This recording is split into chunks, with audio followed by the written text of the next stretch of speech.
দেখো স্ক্রিন দেখা যাচ্ছে। হ্যাঁ স্যার, দেখা যাচ্ছে। চল আমরা শুরু করি। হ্যাঁ, আচ্ছা, তাহলে প্রথমেই আমরা যেটা দিয়ে স্টার্ট করব সেটা হচ্ছে যে আমরা আগের দিন কি পড়েছি এবং সেখান থেকে কোনো কিছু ডাউটস আছে কিনা সেইটা আমরা প্রথমে ক্লিয়ার করে নেবো। তোমরা দিনের পড়া দিনে করবে কিন্তু, হ্যাঁ, তাহলে ওই পরের দিনই যা ডাউটস আছে সেই ডাউটস গুলো ক্লিয়ার করে নেবে। ঠিক আছে? তাহলে দেখবে আস্তে আস্তে আস্তে তবে তুমি ইন্টারেস্ট পাবে, মানে গতদিনের ক্লাসটা তোমার কাছে পরিষ্কার হয়ে গেলে তাহলে নেক্সট দিনের ক্লাসটা তোমার পক্ষে বুঝতে অনেক সুবিধা হবে। ঠিক আছে? আচ্ছা, তাহলে আমরা প্রথমেই এটা দিয়ে স্টার্ট করি যে আমরা আগের দিনে কি পড়েছি, what we have discussed in the last lecture.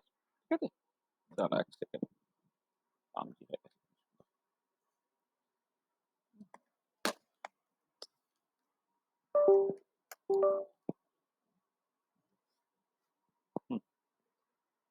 What we have discussed in the last lecture. তো আমরা কি কি আলোচনা করেছি? দেখো, আমরা আগের দিনে যেটা মূলত আলোচনা করেছি আর কি, সেটা হচ্ছে যে তোমার মানে অ্যাটমিক স্ট্রাকচার। আমি খুব ব্রিফলি বলছি, atomic structure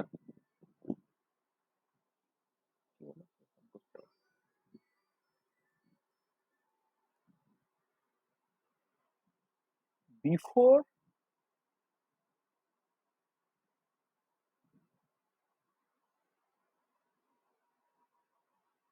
বোরস theory, atomic structure before Bohr's theory, এইটা আমরা মূলত আলোচনা করেছি।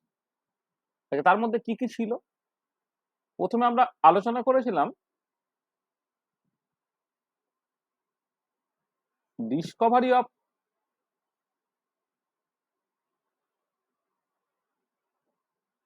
Fundamental particles. মানে ইলেকট্রন, প্রোটন, নিউট্রন তাদের যে আবিষ্কার সেটা নিয়ে কিছু কথাবার্তা বলা হয়েছে, এবং তার সঙ্গে সঙ্গে মানে properties of protons, neutrons and electron. প্রোটনের মাস, তার চার্জ, নিউটনের মাস তার চার্জ হচ্ছে জিরো, ইলেকট্রনের মাস এবং চার্জ, এগুলোকে নিয়ে কথাবার্তা বলা হয়েছে। এটা তার সঙ্গে সঙ্গে আলোচনা করা হয়েছে হচ্ছে তোমার, আচ্ছা, এর সাথে সাথে হচ্ছে তোমার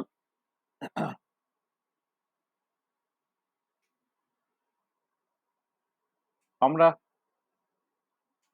আইসোটোপ, আইসোবার, আইসোটোন, আইসোডায়াফার, আইসোস্টার, হুম, এইসব কনসেপ্ট গুলো আমরা আলোচনা করেছি উইথ এক্সাম্পল, এগুলোকে বলা হয়েছে। আচ্ছা, তারপরে চলে এসেছিলাম মূলত তোমার থমসন অ্যাটমিক মডেল নিয়ে কথাবার্তা বলেছি। তারপরে রাদারফোর্ড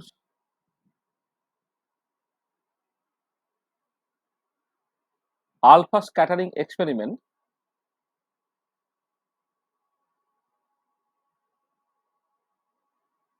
এটা নিয়ে কথাবার্তা হয়েছে। সেখান থেকে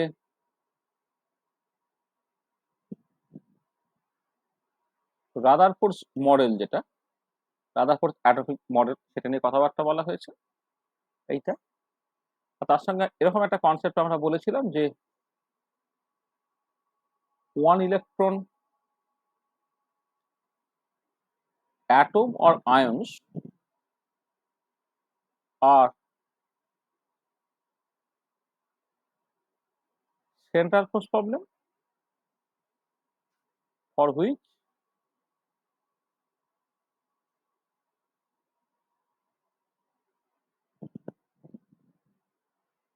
angular momentum is a constant of motion। তার জন্য angular momentum is a constant of motion. ঠিক আছে? তাহলে এই জিনিসগুলো অ্যাকচুয়ালি আমরা আলোচনা করেছি। ঠিক আছে? এবার তারপরে আমরা যে জায়গাটা জাস্ট আগের দিন ঢুকেছিলাম সেটা হচ্ছে বোর থিওরি। ঠিক আছে? তাহলে আমরা বোর থিওরি যেখান থেকে স্টার্ট করেছিলাম, সেখান থেকে আজকে আবার বলবো আমি। বোর থিওরি আগের দিন ২-৩ পাতা আমি বলেছিলাম। তো সেই জিনিসটা আমি আজকে রিভাইজ করে দিয়ে তারপরে বোর থিওরির পরের যে স্টেপ গুলো সেগুলোকে করব। তা তোমরা জাস্ট মানে যেটাকে বলে মানে তার আগে পর্যন্ত মানে বোর থিওরি যে স্টার্ট করা হয়েছিল তার আগে পর্যন্ত যদি কারো কোথাও কোনো রকম অসুবিধা থাকে তাহলে সেটা আমাকে একটু বলে নাও। ঠিক আছে? সেটা একটুখানি বলে নাও। মানে কারো কোনো ডাউটস থাকলে বলে নাও। সৃজনী কোনো ডাউটস থাকলে বলে নে।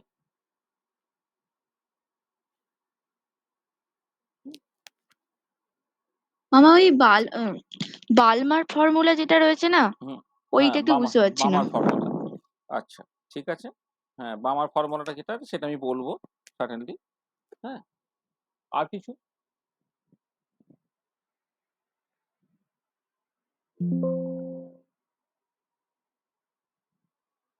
দেখো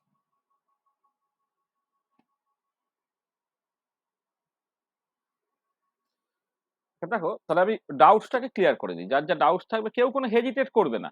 হ্যাঁ, ডাউটস থাকলে অবশ্যই বলবে।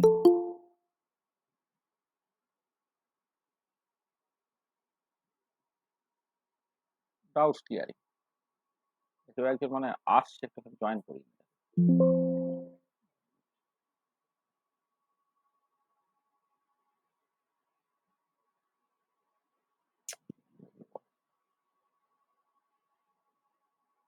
কেউ একজন আসছিল না মনে হলো।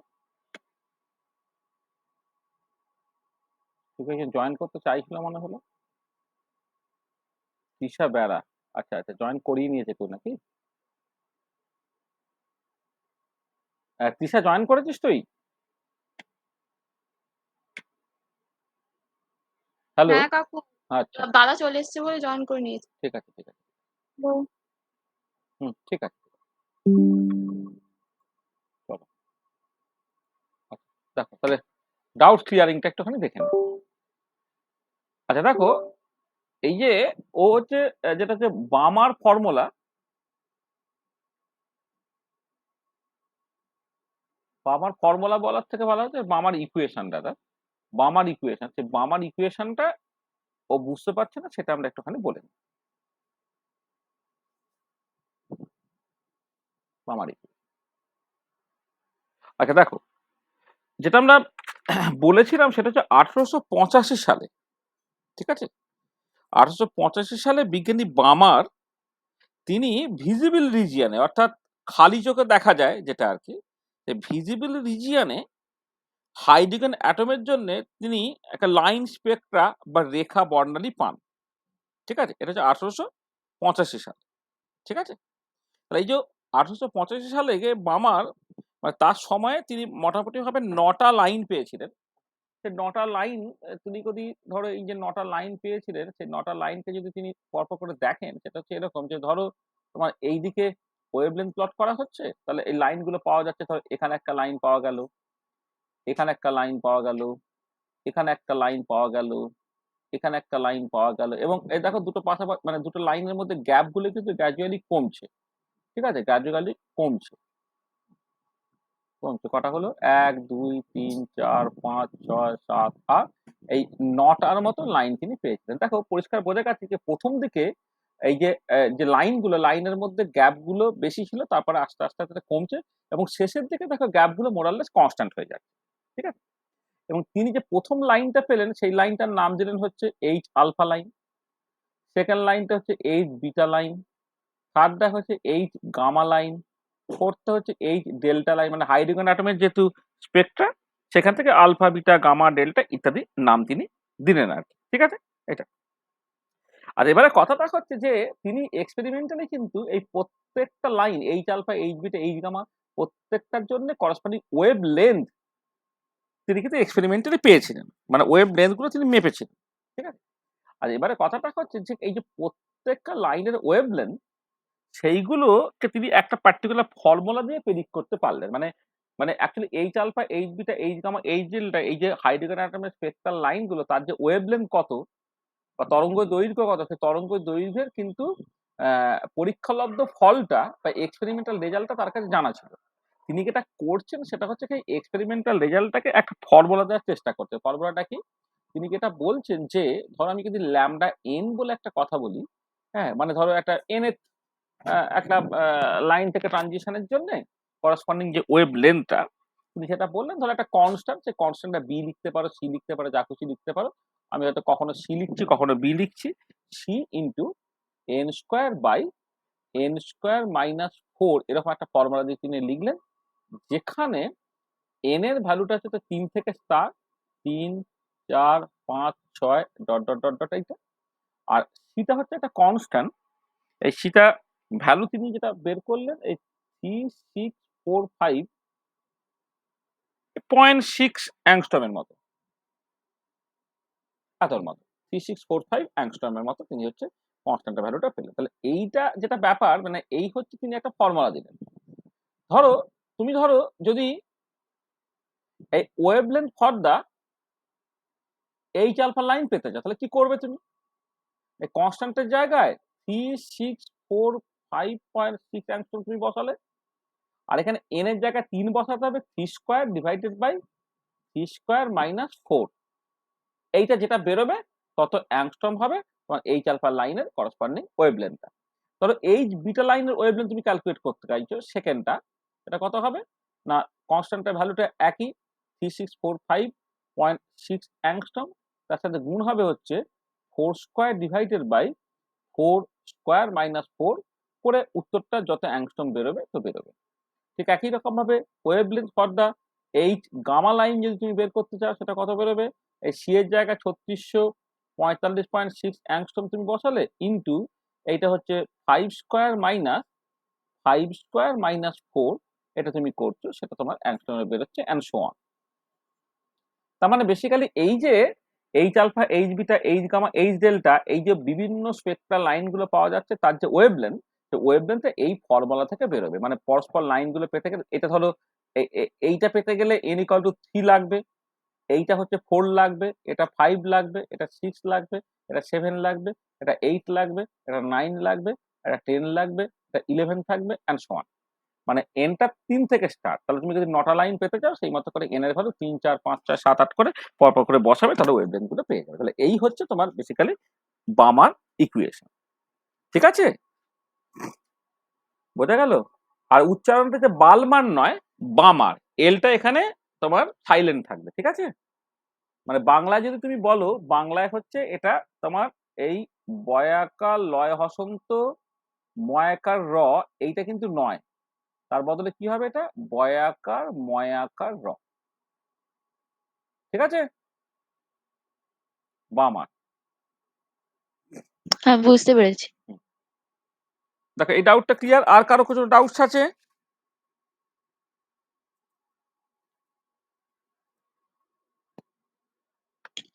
আচ্ছা মামা, যে একটা যে সমীকরণ ছিল না, মানে বেরিলিয়াম 9 4 প্লাস যে হ্যাঁ হ্যাঁ হিলিয়াম হ্যাঁ হ্যাঁ সমান কি সি, হ্যাঁ হ্যাঁ হ্যাঁ আরেকটা ওই ইকুয়েশন ঠিক বুঝতে পারছি না, মানে কি করে হলো আচ্ছা না। আচ্ছা বুঝতে পেরেছি। ডাউট নম্বর 1 আছে। আচ্ছা ডাউট নম্বর 2 হ্যাঁ কি ছিল বলো তো আরেকবার বলো। বেরিলিয়াম 4 9 তাই তো? তো হ্যাঁ, তারপর প্লাস এই প্লাস ছিল, প্লাস ছিল। প্লাস হ্যাঁ প্লাস হিলিয়াম হ্যাঁ প্লাস হিলিয়াম হিলিয়াম হিলিয়াম 4 2, হুম তারপর হচ্ছে অ্যারো সি কার্বন 12 6 হুম প্লাস N 10। হ্যাঁ এইটা। আচ্ছা এইটার এইগুলো কি হচ্ছে হ্যাঁ, এই ধরনের ইকুয়েশন পরে যখন তেজস্ক্রিয়তা তোমরা পড়বে তখন এই ধরনের ইকুয়েশন তোমার অ্যাকচুয়ালি লাগে। মানে ব্যাপারটা কিরকম যে এক্ষেত্রে না দেখো এই যে মানে যেটা তোমার নিচে লেখা আছে এগুলো কি, এগুলো হচ্ছে কেন্দ্রে প্রোটনের সংখ্যা বা অ্যাটমিক নাম্বার, আর উপরে যেগুলো লেখা আছে সেগুলো হচ্ছে তোমার ভর সংখ্যা। ঠিক আছে, হলো? আচ্ছা এবারে যখন একটা কেমিক্যাল রিয়াকশন ঘটবে তখন যেটা হবে তোমার এই যে অ্যাটমিক নাম্বারটা বাঁদিকে যাচ্ছিল ডান দিকেও তাই থাকবে, আর সকল ভর সংখ্যা বা মাস নাম্বারটাও বাঁদিকে যাচ্ছিল ডান দিকে তাই থাকবে। তুমি দেখো তাহলে বেরিলিয়াম 4 আর 9 তার সঙ্গে হিলিয়াম 2 4 যদি রিঅ্যাকশন করে তাহলে কি হচ্ছে এটা বেরিলিয়াম। তাহলে বেরিলিয়াম 4 9 আর তার সঙ্গে হিলিয়াম 2 4 যদি তোমার রিঅ্যাকশন করে কি হবে? রিঅ্যাকশন করে কি হচ্ছে দেখো, এই যে বেরিলিয়ামের প্রোটনের সংখ্যা 4 আর হিলিয়ামের প্রোটনের সংখ্যা 2 মিলে টোটাল কত হলো 6। আর 6 যদি পরমাণু ক্রমাঙ্ক হয় তাহলে সেটা কে? সেটা কার্বন। কার্বনের হচ্ছে পরমাণু ক্রমাঙ্ক হচ্ছে 6, ঠিক আছে? তাহলে যে 4 আর 2 মিলে 6 হলো, তাহলে 6 লিখলাম, তাহলে সেটা হয়ে গেল কার্বন। আর এবারে কার্বনের যখন তুমি ভর সংখ্যাটাকে ক্যালকুলেট করছো 9 আর 4 মিলে 13 হয়, কিন্তু কার্বনের তো ভর সংখ্যা 12। তাহলে এর সঙ্গে আরেকটা পার্টিকেল তৈরি হবে, যে পার্টিকেলের জন্য দেখো তোমার যেটা হচ্ছে যে প্রোটনের সংখ্যা 4 + 2 6, অলরেডি 6 হয়ে গেছে, তাহলে প্রোটনের সংখ্যা 0 হতে হবে। আর ভর সংখ্যা যেটা, এই ভর সংখ্যাটা দেখো বাঁদিকে আছে 9 + 4 মিলে 13, ডান দিকে 12 হয়েছে, সেই জন্য এখানে 1 হতে হবে। তার মানে এইটা একটা particle, this is a fundamental particle,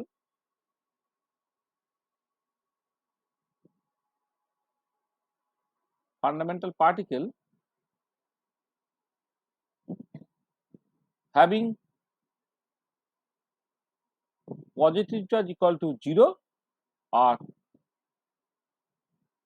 mass number হচ্ছে তোমার ইকুয়াল টু 1। তার মানে এইটাই হচ্ছে তোমার neutron. This is the neutron. এই যে পার্টিকেলটা, সেই পার্টিকেলটাই হচ্ছে নিউট্রন। বুঝতে পারলে রিয়াকশনটা কি করে লিখলাম?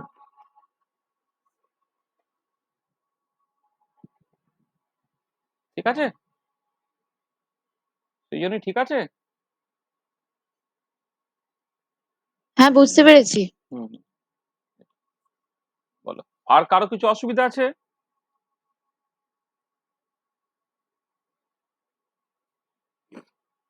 রে আর কারো কিছু অসুবিধা আছে? বর্ষা, কিছু অসুবিধা আছে? আচ্ছা মামা, ওই রিঅ্যাকশনটা মানে এনটাই কেন লেখা হলো? না না, এনটা লেখা হলো বলতে, এটা এনটা না লিখে তুমি যে কোনো একটা কিছু ধরো একটা এক্স লিখতে পারতে। ধরো এখানে যেটা তৈরি হয়েছে ধরে নাও সেটা একটা আননোন, মানে আননোন মানে তুমি এক্স লিখবে, তো যেটা আননোন সেটা এক্স, ঠিক আছে? হ্যাঁ, এবার এক্স লিখলাম, কিন্তু যে এক্সটা তৈরি হলো সেখানে তোমার যদি তুমি ব্যালেন্স করো তাহলে কি হচ্ছে, প্রোটনের সংখ্যা বাঁ দিকেও 6 ছিল, ডান দিকে 6 অলরেডি হয়ে গেছে বলে তার প্রোটনের সংখ্যা 0 হতে হবে। আর মাস নাম্বার যেটা, মাস নাম্বারটা দেখো তোমার 9 আর 4 13 ছিল, এখানে 12 হয়ে গেছে, মানে মাস নম্বর 1 হয়ে গেছে। তা তুমি এন না লিখে তুমি এইটা লিখতে পারতে। এবারে এটা হচ্ছে একটা আননোন পার্টিকেল যার মাসটা 1, যার চার্জটা 0, তাহলে সেই পার্টিকেল কিন্তু নিউট্রন বলে। ওই জন্য আমি আগে থেকেই এক্স না লিখে জাস্ট এনটা লিখেছি, ঠিক আছে? বুঝতে পারলে? বলো। আচ্ছা, কার্বনের তো আই আইসোটোপটাকেও তো মানে লিখতে পারতো যে 13 6 হ্যাঁ হ্যাঁ, সব অনেক, কার্বন হ্যাঁ অনেক কিছু এরকম। লেখা অনেক কিছু লেখা যেত, কিন্তু এখানে কি করা হচ্ছে না, যে রিয়াকশনটা অ্যাকচুয়ালি ঘটছে তোমাকে সেটাই লিখতে হবে। এখানে অ্যাকচুয়ালি এই কার্বন 12 তৈরি হলো নাকি কার্বন 13 তৈরি হলো নাকি কার্বন 14 তৈরি হলো সেটা আইডেন্টিফাই করার রাস্তা আছে। কিন্তু দেখা গেল এক্সপেরিমেন্টে যেটা তৈরি হয়েছে সেটা কার্বনের সবচেয়ে স্টেবল যে আইসোটোপটা, সেটা কার্বন 12, সেটাই তৈরি হয়েছে, সেটা এক্সপেরিমেন্টালি দেখা গেল। ঠিক আছে, যে ব্যাপার, বুঝতে পেরেছো? হ্যাঁ হ্যাঁ, বুঝতে পেরেছি। হ্যাঁ, মানে এটাই অ্যাকচুয়ালি এটা এটা এটা এই যে রেজাল্টটা লেখা আছে এটা তো এক্সপেরিমেন্টাল রেজাল্ট, মানে এটাই অ্যাকচুয়ালি তৈরি হয়েছে আর কি। মানে কার্বন 12ই তৈরি হয়েছে, সেটা এক্সপেরিমেন্টালি ভেরিফাইড হয়েছে। হ্যাঁ, এবার তুমি জাস্ট থিওরিটিক্যালি কার্বন 13 কার্বন 14 অনেক কিছু তুমি ভাবতে পারো, কিন্তু সেগুলো অ্যাকচুয়ালি যে তৈরি হয়নি সেটা এক্সপেরিমেন্টালি দেখতে পাওয়া গেছে। ঠিক আছে, বইগুলো উপরে তুলে দিয়েছি সব। ঠিক আছে, আর কারো কিছু অসুবিধা নেই তো? বর্ষা, কোনো অসুবিধা আছে তোর?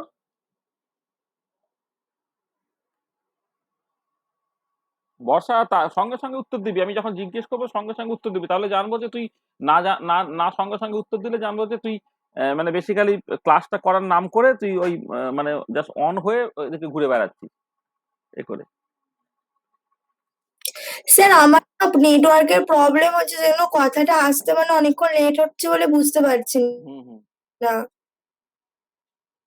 ঠিক আছে, মানে আগের দিনের পড়ায় কোনো অসুবিধা নেই তো? না। আচ্ছা, ঠিক আছে, ঠিক আছে। তাহলে আমি এগোই। আর কারো কোনো ডাউটস নেই তো? তাহলে আমি সামনের দিকে এগোবো? অনুভব, এগোবো সামনের দিকে? হ্যাঁ হ্যাঁ, ঠিক আছে। দেখো, অসুবিধা নেই কোনো। ঠিক আছে। তাহলে আমরা ওই যে অ্যাটমিক স্ট্রাকচার, হ্যাঁ, তাহলে দেখো অ্যাটমিক স্ট্রাকচারের স্ট্যাটাস সম্বন্ধে 1913 সালের আগে আমার কি জানা ছিল সেটা আমি আগের দিন অলরেডি আলোচনা করেছিলাম, সেটা এখন আর কিছু বলছি না। কথাগুলো আটকাচ্ছে। আটকাচ্ছে, ঠিক হয়ে যাবে। হুম, হ্যাঁ, আটকাচ্ছে কথাগুলো। হ্যাঁ, সেটাই, সিগন্যালের হয়তো কিছু অসুবিধা হচ্ছে। এখান থেকে অ্যাকচুয়ালি অসুবিধা হচ্ছে না, তোমাদের ওখানেও হয়তো কিছুটা সিগন্যালের প্রবলেম হয় অনেক সময়। সবাই কি আটকে যাচ্ছে? কৃষান্ত, আটকে যাচ্ছে? হ্যাঁ, স্যার আটকে প্রবলেম যাচ্ছে, হচ্ছে। হ্যাঁ আটকে স্যার, যাচ্ছে। প্রবলেম। হ্যাঁ স্যার, আটকে যাচ্ছে। হ্যাঁ স্যার, আটকাচ্ছে। আমারও ও আটকে দাঁড়া যাচ্ছে। দাঁড়া, হ্যাঁ। এই টিপু, এখানে এই ফোনটা নিয়ে এখানে এসো। আর আর ফোনটা আইদার এখানে শোনো, নাহলে তুই দাদার ফোনটা এখন তুই দাদার ফোনটা শুনতে যা, যাও। হ্যাঁ, ওই হতে পারে যে টিপু ওই ফোনটা নিয়ে যে দূরে চলে গিয়েছিল।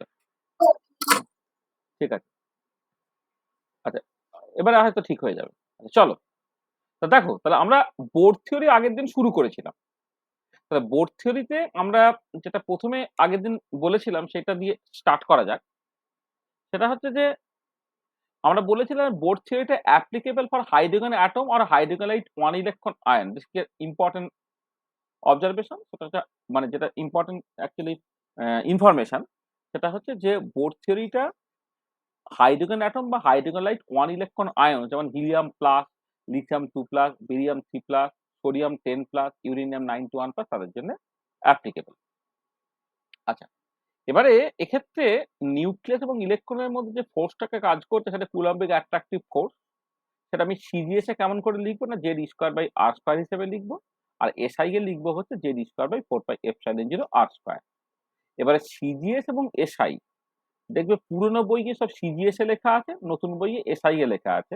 এবার সিজিএস থেকে এসআই যদি ইন্টার কনভার্সনটাকে করতে হয় আমাকে, তাহলে ইলেকট্রনের চার্জটা যেখানে সিজিএস এ ই ছিল সেটা এসআই এ e by root over 4 pi epsilon 0 লিখে দিতে হবে। আর যদি এসআই এ ই থাকে তাহলে সিজিএস এ করতে গেলে ই এর সঙ্গে রুট ওভার 4 পাই এপসাইলন 0 দিয়ে গুণ করে দিতে হবে।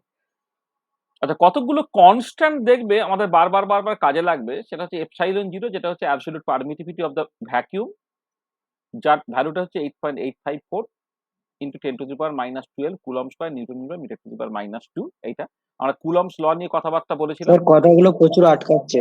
দাঁড়া, এক সেকেন্ড, এক সেকেন্ড। হ্যাঁ স্যার, আপনার ভয়েসটা টিপু, মানে মাঝে মাঝে পুরো ক্র্যাক করে যাচ্ছে, বোঝা যাচ্ছে না।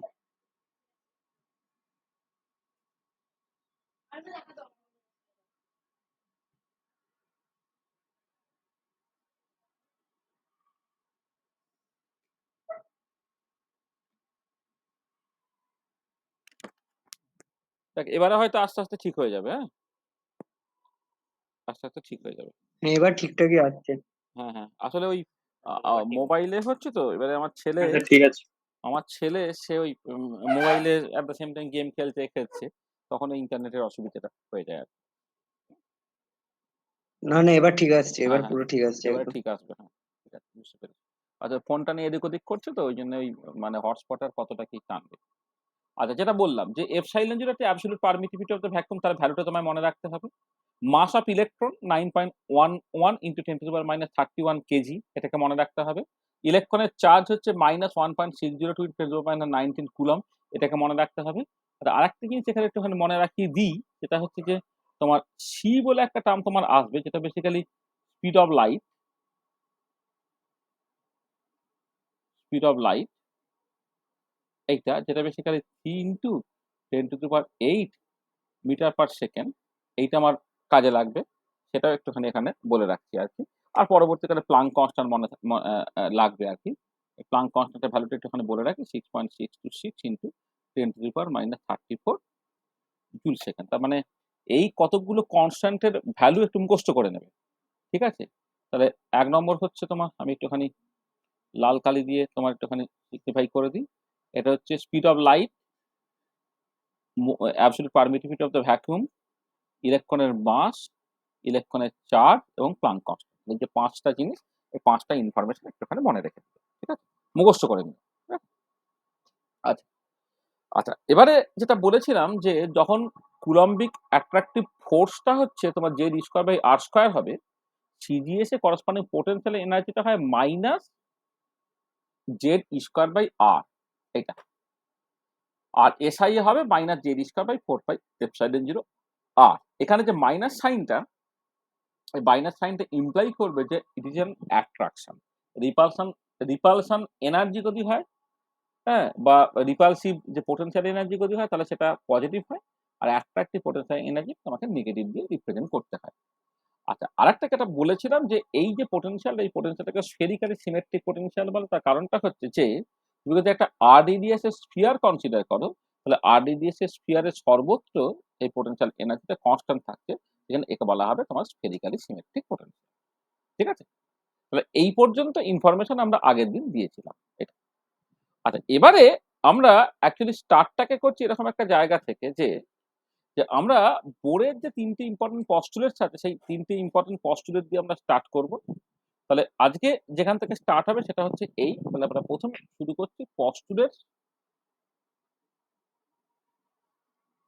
তাহলে আগের দিনের কথাগুলো বলে দিলাম। এবার আমরা নতুন পড়া স্টার্ট করছি। পস্টুলেটস অফ বোরস থিওরি বা বোরস অ্যাটমিক মডেল। তার যে 3টে ইম্পোর্টেন্ট পস্টুলেটস আছে, হ্যাঁ? বা স্বীকার্য বিষয় আছে, 3টে স্বীকার্য বিষয় প্রথমে দেখতে হবে। আচ্ছা, পস্টুলেট 1 যেটা বলছে যে for hydrogen atom or hydrogen light 1 electron ion, electron rotates around the nucleus in some specific circular orbit of fixed radius where angular momentum is integral multiple of h/2 pi, that is mvr equal to nh/2 pi with n equal to 1 2 3 dot dot dot dot। একে বলা হচ্ছে বোরস quantisation rule.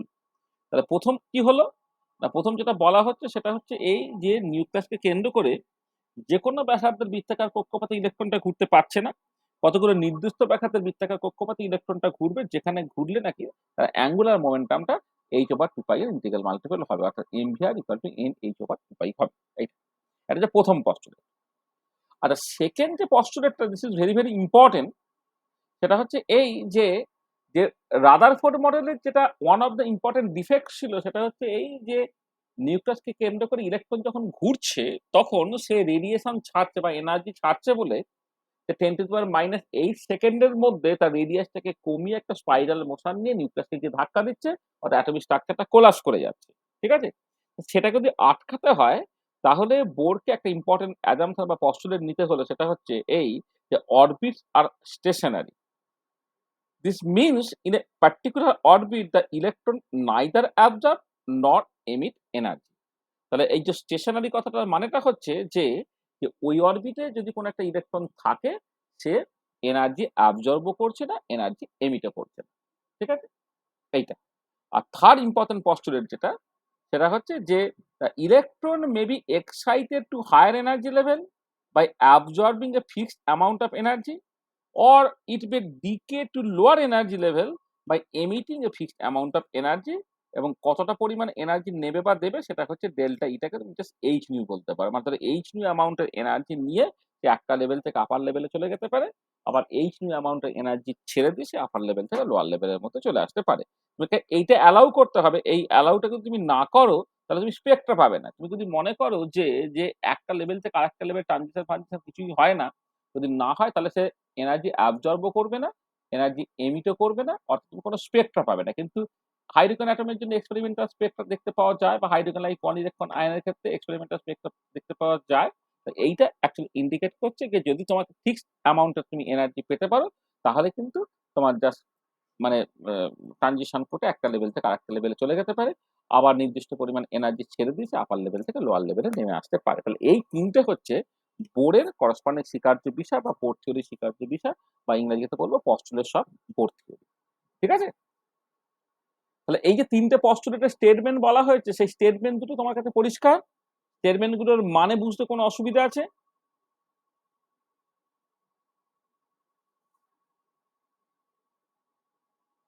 কি statement গুলোর মানে বুঝতে কোনো অসুবিধা আছে? ঠিক আছে? না স্যার, ঠিক আছে? ঠিক আছে। ঠিক আছে? আচ্ছা, চলো। আচ্ছা, আমরা এই পস্টুলেট 2 এবং 3 তে পরে আসবো। এবার পস্টুলেট 1 থেকে আমরা বেসিক্যালি স্টার্ট প্রথম প্রথম প্রথম পয়েন্টটা আরেকবার বলে দিন। প্রথম পয়েন্টে যেটা বলছে যে নিউক্লিয়াসকে কেন্দ্র করে যে ওই কোনো h/2 পাই ওখানটা যেটা।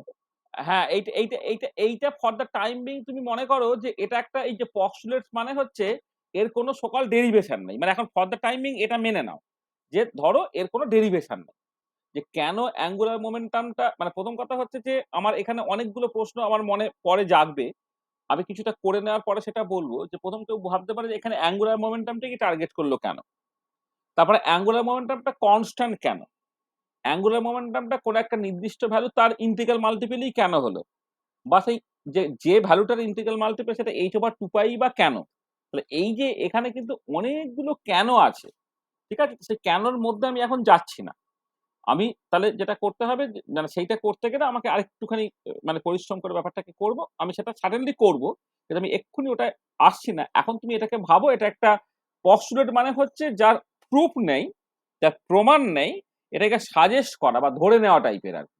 এবার ধরে নিয়ে আদৌ সবকিছু এক্সপ্লেন করতে পারা যাচ্ছে কিনা আমরা প্রথমে দেখি। তারপর আমরা অ্যাকচুয়ালি বোঝার চেষ্টা করব যে কেন তিনি অ্যাঙ্গুলার মোমেন্টামটি টার্গেট করলেন। অ্যাঙ্গুলার মোমেন্টামকে কেন টার্গেট করবেন তার তো একটা লজিক অলরেডি আমরা বলেছি যেহেতু হাইড্রোজেন অ্যাটম বা হাইড্রোজেন লাইক 1 ইলেকট্রন আয়ন হচ্ছে সেন্ট্রাল ফোর্স প্রবলেম যার জন্য অ্যাঙ্গুলার মোমেন্টামটা কনস্ট্যান্ট সেখানে অ্যাঙ্গুলার মোমেন্টামটাকে টার্গেট করছে। তাহলে অ্যাঙ্গুলার মোমেন্টাম কনস্ট্যান্ট। কোন ভ্যালুতে কনস্ট্যান্ট না h/2 পাই এর ইন্টিগ্রাল মাল্টিপল এ কনস্ট্যান্ট। তো প্রথম কথা হচ্ছে যে কেন এটা h/2 পাই এর ইন্টিগ্রাল মাল্টিপল এ সেটা কনস্ট্যান্ট হলো আরকি। সেটা বোঝা সার্টেনলি দরকার আছে। আমি সুন্দর করে বোঝাতে পারবো। হ্যাঁ? কিন্তু সেটা দিয়ে স্টার্ট করলে ওভারঅল জিনিসটা দেখবে তোমার কাছে একটুখানি লেস ইন্টারেস্টিং বলব না। মানে তোমার একটু লেন্দি হয়ে যাবে। সেই ঝামেলাটার মধ্যে আমি এখন যাচ্ছি না। ঠিক আছে? আমি আসবো। সার্টেনলি এই পয়েন্টটায় আসবো। তাহলে এখন ফর দ্য টাইম বিং ধরে নাও এটা একটা রুলের মতো বা নিয়মের মতো। ঠিক আছে? ঠিক আছে। আচ্ছা, চলো। তাহলে এই জায়গাটা মাথায় রাখবে এটা কিন্তু আমরা আসবো। তাহলে এবারে আমরা যেটা করব একটা ফ্ল্যাট অঙ্ক করব। এই অঙ্কটা একটুখানি জাস্ট বুঝে নেওয়ার চেষ্টা করো। তাহলে আমার কাছে দেখো এই যে বোর থিওরির যে ম্যাথমেটিক্যাল ডেরিভেশন অর্থাৎ এনার্জি এক্সপ্রেশন যে বের করা, সেই এনার্জি এক্সপ্রেশন বের করার জন্য আমার কাছে তোমার অ্যাকচুয়ালি কিভাবে এগোতে হবে আরকি সেইটা একটুখানি দেখে নিই। তাহলে আমার কাছে দুটো ইকুয়েশন আছে। দেখো তাহলে উই হ্যাভ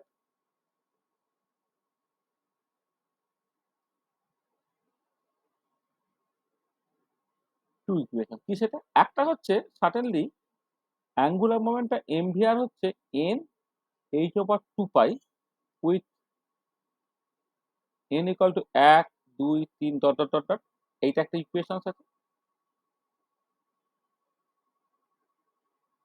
এটা ধরো 1 নম্বর ইকুয়েশন। আর 2 নম্বর যে ইকুয়েশনটা আছে সেটা হচ্ছে তোমার mv²/r অর্থাৎ সেন্ট্রিফিউগাল ফোর্সটা সেটা হচ্ছে z²/4πε0 ইনটু r² তার সঙ্গে বেসিক্যালি তোমার সমান। mv² এটা হচ্ছে সেন্ট্রিফিউগাল ফোর্স কেন্দ্র বহির্মুখ অপকেন্দ্র বল এটা কুলম্বিক অ্যাট্রাকটিভ ফোর্স z²/4πε0r² তার সঙ্গে সমান হবে এইটা। আচ্ছা আমি সবটাই কিন্তু তোমার এসআই এ করছি, হ্যাঁ? এটা এসআই ইউনিটে করছি আরকি। এটা তোমার 2 নম্বর ইকুয়েশন। এইটা এই প্রথমটা যেটা হচ্ছে সেটা হচ্ছে বোরস কোয়ান্টাইজেশন রুল থেকে পাচ্ছ বা মানে বোরস কোয়ান্টাইজেশন রুলও বলতে পারো অথবা তুমি বোরস পস্টুলেট থেকে পাচ্ছ আরকি সেটা বলতে পারো এটা। আর এইটা হচ্ছে ফর মেকানিক্যাল ফোর্স ব্যালেন্স যেটা রাদারফোর্ড বলেছিলেন আরকি। মেকানিক্যাল ফোর্স ব্যালেন্স থেকে পাচ্ছ। মানে মেকানিক্যাল ফোর্স ব্যালেন্স মানে হচ্ছে যে যদি শুধুমাত্র কুলম্বিক অ্যাট্রাকটিভ ফোর্সটা থাকতো তাহলে তো ইলেকট্রন নিউক্লিয়াসে গিয়ে ধাক্কা দিয়ে দিত, তাই না? কারণ কুলম্বিক অ্যাট্রাকটিভ ফোর্সটা আর যত কম হয় তত অ্যাট্রাকশনটা বাড়ে। তাহলে তো সেটা নিউক্লিয়াসে গিয়ে ধাক্কা দিয়ে দিতে পারতো। কিন্তু সেটা দিচ্ছে না কেন? কারণ নিউক্লিয়াসকে কেন্দ্র করে ইলেকট্রনটা ঘুরছে বলে তোমার একটা কেন্দ্র বহির্মুখী অপকেন্দ্র বল আসছে। সেই কেন্দ্র বহির্মুখী অপকেন্দ্র বলের জন্য সে অ্যাকচুয়ালি কিন্তু তোমার মানে ফোর্সটা ব্যালেন্স হচ্ছে। ঠিক আছে? তাহলে এই দুটো ইকুয়েশন তোমার আছে। ঠিক আছে? হলো? ঠিক আছে? হ্যাঁ আচ্ছা। হ্যাঁ স্যার ঠিক আছে। আচ্ছা এবারে এই দুটো ইকুয়েশন থেকে আমি প্রথমে যেটা করব একটা আর এর এক্সপ্রেশন বের করে নেওয়ার চেষ্টা করব। দেখো ফ্রম ইকুয়েশন 2 কি তুমি কি পাচ্ছ? ফ্রম ইকুয়েশন 2 দেখো এই দুদিক থেকে একটা আর তুমি বাদ দিয়ে দিলে। তাহলে আর বাদ দিয়ে দিলে from equation 2 we get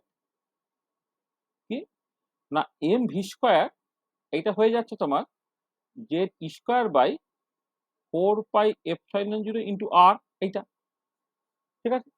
M V square হচ্ছে এইটা হয়ে গেল, হলো।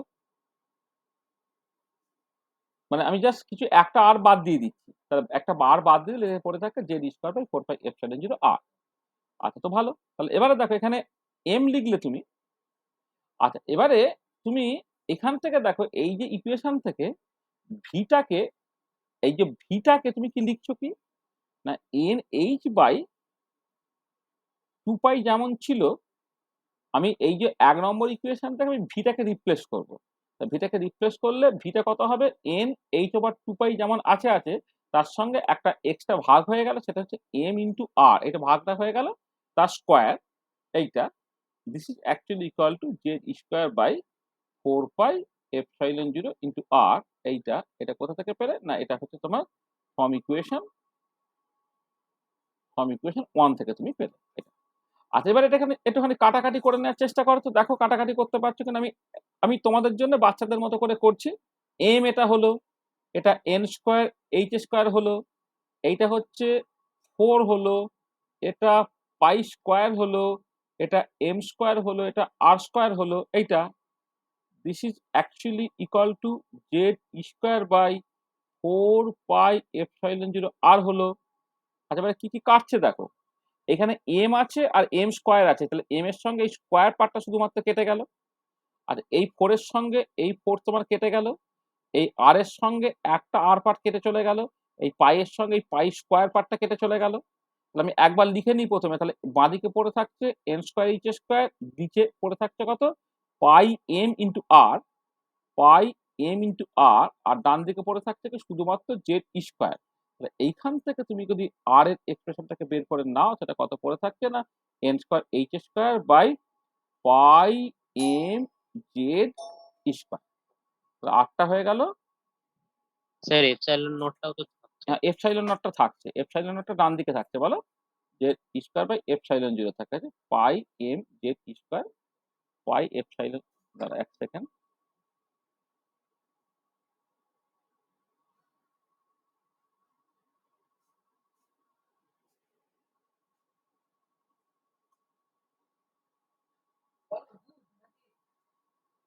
তাহলে আটটা হয়ে যাচ্ছে তোমার। এপসাইলন 0টা উপরে থাকছে, তাই তো। এখন epsilon 0 n square H square by epsilon 0 n square H square by pi M Z square. দেখো এইটা হয়ে যাচ্ছে তোমার, এপসাইলন 0, এইটা হয়ে যাচ্ছে তোমার একটা আর এর এক্সপ্রেশনটা বেরোচ্ছে। তাহলে এসআই ইউনিটে আর এর এক্সপ্রেশনটা কি বেরোলো, আর এর এক্সপ্রেশনটা বেরোলো হচ্ছে epsilon 0 n square H square by pi M Z square. দেখো তো এই পর্যন্ত সবাই বুঝতে পেরেছো কিনা অঙ্কটা? ওই দ্বিতীয় ইকুয়েশনটা বুঝতে পারছি না। মানে কোন ইকুয়েশনটা, এইটা এই 2 যেটা, এইটা শেষে যেটা হচ্ছে প্রথম থেকে পাওয়া গেছে ওই, এটা মানে না না, এম ইন্টু এন এইচ হ্যাঁ বাই এই টু তো পাই কিছুই না, এই এম দেখো এম এই তো আর তার হোল স্কোয়ার, এই তো এটা। এই তো এই যে 1 নম্বর ইকুয়েশনে আমি এখানে কি করেছি, যেখানে ভি ছিল এই ভিটাকে রিপ্লেস করেছি, তাই তো। ভিটাকে রিপ্লেস করেছি তো, হ্যাঁ কি না বল, উত্তর দে। হ্যাঁ হ্যাঁ, তাহলে বলো না। এবারে 1 নম্বর ইকুয়েশন থেকে ভিটা কত হবে, 1 নম্বর ইকুয়েশন ভিটা যদি করতে হয় এম আরটাকে ডান দিকে পাঠিয়ে দে, তাহলে ভিটা কত N H by twice pi M R, তাই তো। এই যে 1 নম্বর ইকুয়েশনে, আরে মাইক্রোফোনটা অন রেখে হু হা গুলো বলে যা, তাহলে তো আমি বুঝতে পারবো, আমি তোর মুখ দেখতে পাচ্ছি। আচ্ছা আচ্ছা ঠিক আছে। তাহলে 1 নম্বর ইকুয়েশন থেকে তুই ভিটাকে বের কর, 1 নম্বর ইকুয়েশন থেকে ভিটাকে বের করে কি পাচ্ছিস বল, মুখে বল। এই 1 নম্বর ইকুয়েশন থেকে যদি ভি বের করিস, বাঁদিকে ভি রাখিস, তাহলে ডান দিকটা কি হবে, NH by 2 pi 2 pi into MR. M R. দেখ এখানে সেটাই লিখেছি, দেখ NH by 2 pi M R, এইটা। এবার ভি স্কোয়ার ছিল বলে এটা স্কোয়ার করে দিয়েছি, সেজন্য আমি ব্র্যাকেটে লিখে দিয়েছি এটা কোথা থেকে পেলি না ফ্রম ইকুয়েশন 1 থেকে পেলি, সেটা আমি বলেই দিয়েছি এই জন্য এখানে, ঠিক আছে। এইটা, হ্যাঁ হ্যাঁ ঠিক আছে। এবার তারপরের পার্ট কিন্তু গুলো ঠিক আছে। সেড স্কোয়ারটা কোথা থেকে এলো? এটা তো ছিল এখানে তো যেমন ছিল, এই তো ডান দিকটা তো এইটা তো যেমন ইকুয়াল টুর ও নিচে। আচ্ছা আচ্ছা তো, বুঝতে পেরেছি হ্যাঁ। কারণ বাঁদিকে ওই আমি শুধু ভি এর জায়গায় হ্যাঁ NH বাই টোয়াইস পাই এমআরটাকে বসাচ্ছি, আর ডান দিকে তো যা ছিল তাই এক্স্যাক্টলি রেখে দিয়েছি, হ্যাঁ হ্যাঁ তাই না? মানে হ্যাঁ সঙ্গে সঙ্গে খাতা নিয়ে কোষটা থাক, যদি তোর বুঝতে অসুবিধা আচ্ছা হয় আচ্ছা সঙ্গে সঙ্গে খাতাটাকে নিয়ে কোষটা থাক, তাহলেই তুই দেখতে পারবি যে হ্যাঁ পরের ইকুয়েশনটা চলে এলো কিরকম করে। হ্যাঁ, হ্যাঁ এটা এবারে যেখানে যা কাটাকাটি ইত্যাদি গুলো আছে সেই কাটাকাটি গুলো আমি করলাম, কাটাকাটি গুলো করার পরে সেখান থেকে একটা আর এর ভ্যালু বেরোলো, এটা ঠিক আছে। হ্যাঁ এটা তাহলে এই যে ডিটেলিং গুলো এইগুলো মানে অত এইগুলোর জন্য আটকানোর দরকার নেই, এইগুলো বুঝতেই আচ্ছা পারা যাবে যে বাড়িতে বসারই করতে পারবো। মানে আমি বললাম যে 1 নম্বর ইকুয়েশন থেকে ভি এর ভ্যালুটাকে এখানে বসিয়ে সিম্পলিফাই করে পাই, ওই সিম্পলিফাইটা নিজেকে খাতায় করে নিতে হবে, করে নিয়ে দেখবো যে আমি আমার মতো করে কেটে কুটে দিলাম, ব্যাপারটা ক্লামজি হয়ে গেল। যখন আমি বলছি কাটছি তখন যদি পুরোপুরি ফলো করা যায় তাহলে কোনটা কি কাটলাম টাললাম বোঝা যাবে, আর না হলে কি হচ্ছে ক্লামজি হয়ে যাওয়ার পরে নিজে আর বোঝা যাবে না, তখন নিজেকে করে নিতে হ্যাঁ হবে, করে নেওয়ার পর দেখে নিতে হবে যে আর এর এক্সপ্রেশনটা ওটা বেরোচ্ছে কিনা, হুম, ঠিক আছে। আচ্ছা, হ্যাঁ তাহলে বুঝতে ঠিক পেরেছি। আছে, সবাইয়ের ক্ষেত্রে ঠিক আছে আর এর এক্সপ্রেশন। হ্যাঁ স্যার ঠিক আছে। হ্যাঁ স্যার ঠিক আছে। ঠিক আছে। আচ্ছা আচ্ছা, এবারে একটা ভীষণ ইম্পর্টেন্ট জিনিস স্যার আছে। ঠিক আছে। হ্যাঁ ঠিক আছে, আমি আসছি এবারে, মানে এই আর এর এক্সপ্রেশনটা শুধু মনে রাখো, তারপর আমি এখান থেকে অনেক কথাবার্তা পরে বলবো আর কি। এটা আর এবারে আমাকে এনার্জি ক্যালকুলেট করতে হবে। দেখো, তুমি যখন এনার্জি নিয়ে কথাবার্তা বলছো একটা জিনিস খেয়াল করো, এখানে এনার্জিটা একটু ভালো করে বুঝতে হবে যে যখন তুমি টোটাল এনার্জিটাকে ক্যালকুলেট করতে চাইবে, টোটাল এনার্জি এটা কি হয় না, তোমার কাইনেটিক এনার্জি পার্ট থাকে,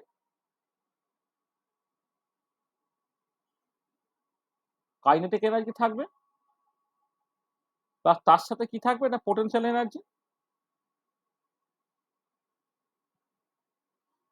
টোটাল এনার্জি এটা হচ্ছে kinetic energy plus potential energy. হ্যাঁ এইটা, আচ্ছা কাইনেটিক এনার্জিটা কত, এটাকে না অনেক সময় কাইনেটিক এনার্জিকে টি দিয়ে এক্সপ্রেস করা হয়, পোটেনশিয়াল এনার্জিকে ভি দিয়ে এক্সপ্রেস করা হয়। অর্থাৎ টোটাল এনার্জি এটা হচ্ছে টি প্লাস ভি, এখানে টিটা রিপ্রেজেন্ট করছে কাইনেটিক এনার্জি, ভিটা রিপ্রেজেন্ট করছে পোটেনশিয়াল এনার্জি।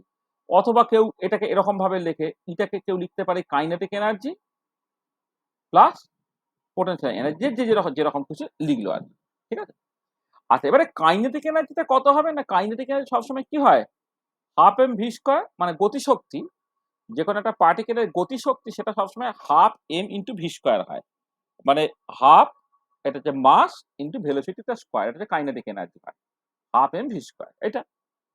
আচ্ছা আর পোটেনশিয়াল এনার্জিটা কত, দেখো পোটেনশিয়াল এনার্জিটা তোমার অলরেডি আমরা করে রেখেছিলাম, সেটা এসআই ইউনিটে minus Z square by 4πε0 into R, আমি এসআই এই সবটাকে করছি, পোটেনশিয়াল এনার্জিটা minus Z square by 4πε0 R, আর কাইনেটিক এনার্জিটা হাফ এম ভি স্কোয়ার হয়, ঠিক আছে।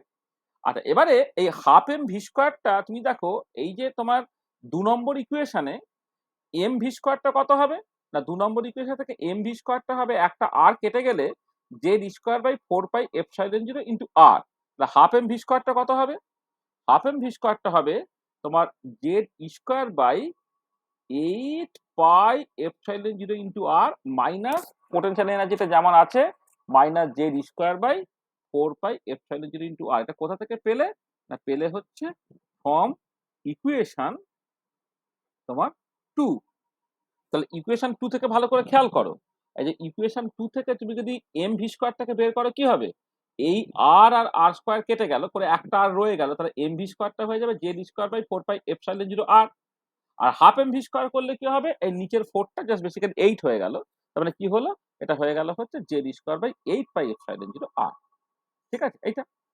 আচ্ছা এবারে দেখো এইটা যদি তুমি লেখো কি দাঁড়াবে এটা, মানে এটা এটা এটা করলে বিয়োগ করলে মাইনাস জেড স্কোয়ার বাই, মানে এটার থেকে তো এটা তোমার দ্বিগুণ দ্বিগুণ, তাহলে এইটা নেগেটিভটা থেকে যাবে 8πε0 ইন্টু আর, মানে এই যে 1/8 মাইনাস 1/4 করলে কত হয়, মাইনাস 1/8 হয়, তার মানে আলটিমেটলি এনার্জি থেকে এটা বেরোলো সেটা হচ্ছে মাইনাস জেড স্কোয়ার বাই 8πε0 আর এইটা।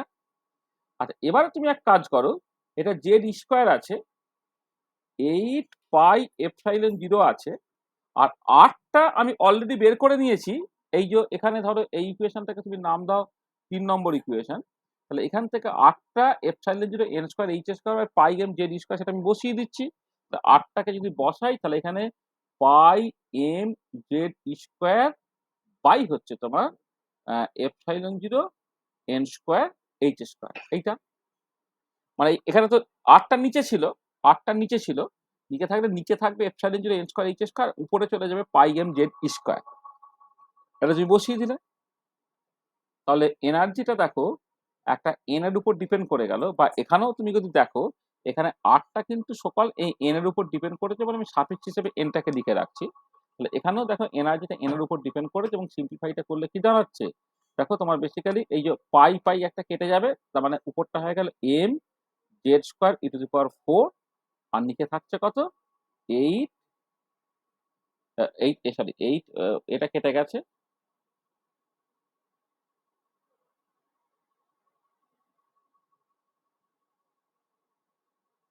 কি করলাম ধর এক সেকেন্ড, আমি কিছু ভুল করছি মনে হয়। তোমার এক সেকেন্ড, এখানে আমি কি কিছু ভুল করেছি, এক minute. Then H over 2 pi তো,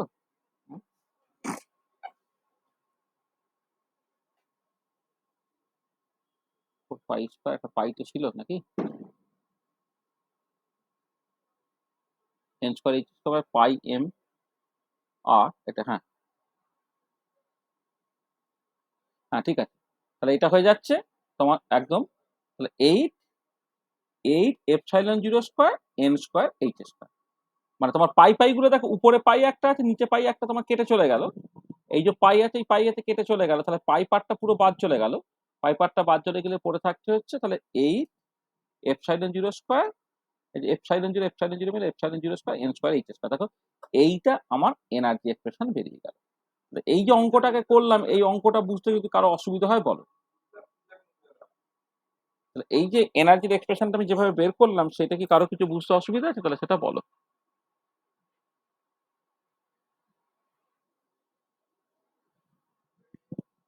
কারো কিছু অসুবিধা আছে? না, অসুবিধা নেই। ঠিক আছে, সৃজনী ঠিক আছে? হ্যাঁ, হ্যাঁ, অসুবিধা নেই। তাহলে এনার্জির এক্সপ্রেশনটা আবার বেরিয়ে গেল। তাহলে আমি আগে অঙ্কটাকে করে নিই, তারপর আমি বাকি পার্টটাকে দেখব। তাহলে এটা এনার্জির এক্সপ্রেশন বেরিয়ে গেল। আচ্ছা, আর কি এক্সপ্রেশন বের করতে হবে? ধরো তুমি চলে এসো এবারে ভেলোসিটিতে। দেখো ভেলোসিটিতে দেখো, আমি আমি এই energy expression, velocity expression, radius expression নিয়ে পরে ডিটেল আর কথাবার্তা বলবে। তুমি ভেলোসিটিটা দেখো। দেখো এই যে 1 নম্বর ইকুয়েশন থেকে তুমি কি পাচ্ছ? ফ্রম ইকুয়েশন 1,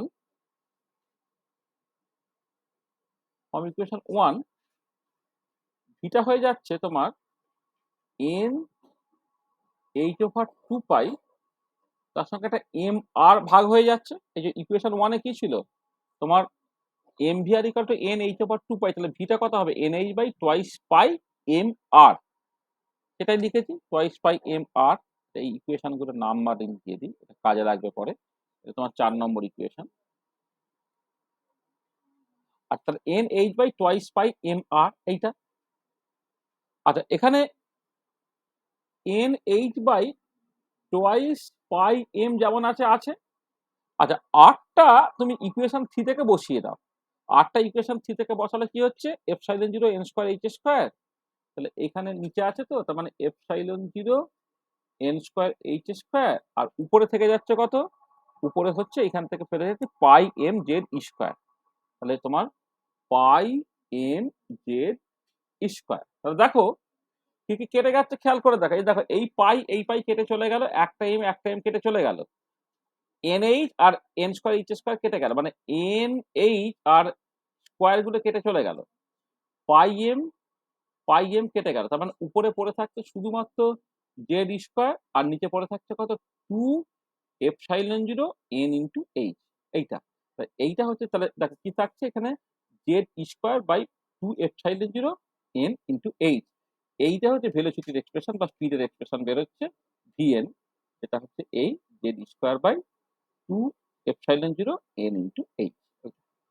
দেখো তাহলে এই অঙ্কটা মানে বেসিক্যালি বোর কোয়ান্টাইজেশন রুল আর নিউক্লিয়াসকে কেন্দ্র করে ইলেকট্রন ঘুরলে তার সেন্ট্রিফিউগাল ফোর্সটা অপকেন্দ্র বলটা কুরাম্বিক অ্যাট্রাকটিভ ফোর্সের সঙ্গে সমান হবে। তো এই দুটো ইকুয়েশনের উপরে বেস করে আমি রেডিয়াসের এক্সপ্রেশন পেলাম, আমি এনার্জির এক্সপ্রেশন পেলাম, আর আমি ভেলোসিটির এক্সপ্রেশনটা পেলাম। দেখো এই অঙ্কটা কারো কোনো অসুবিধা আছে কিনা? বলো, ঠিক আছে? হ্যাঁ ঠিক আছে, অসুবিধা নেই। অসুবিধা নাই তো?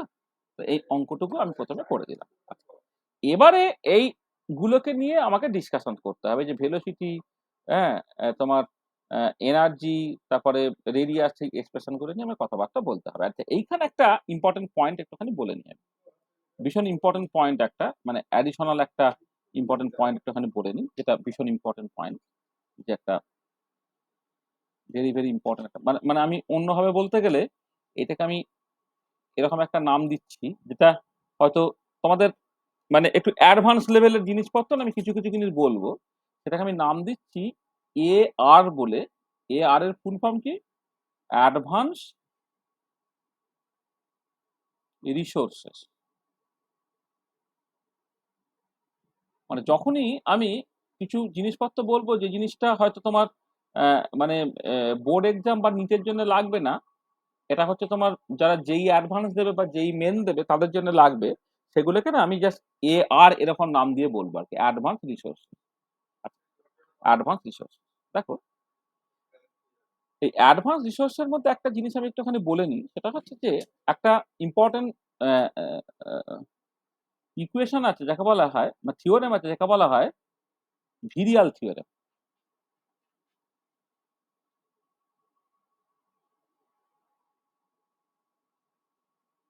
Virial theorem.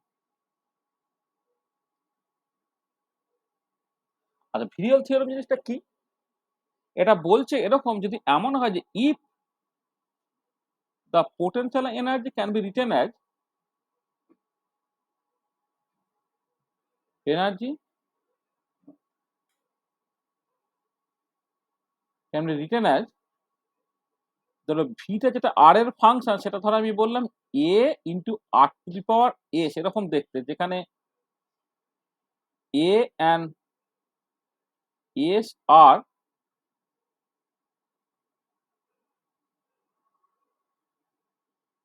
আর কনস্ট্যান্ট,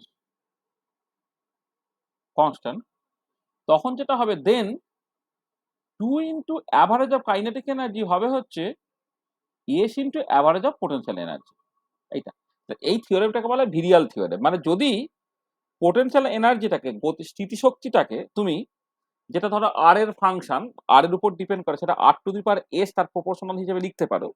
এটা এখানে একটা প্রপোর্শনালিটি কনস্ট্যান্টের মতো, মানে আর এর পাওয়ার এস, তখন 2 ইন্টু অ্যাভারেজ অফ কাইনেটিক, এই যে অ্যাঙ্গেলের মধ্যে লেখা মানে হচ্ছে average, 2 into average of kinetic energy equal two S into average of potential energy. ঠিক আছে? এইটা তাহলে এই থিওরেমটা এরকম। এবারে দেখো তাহলে ফর হাইড্রোজেন অ্যাটম প্রবলেম কি হচ্ছে, দেখো তাহলে for hydrogen atom or hydrogen like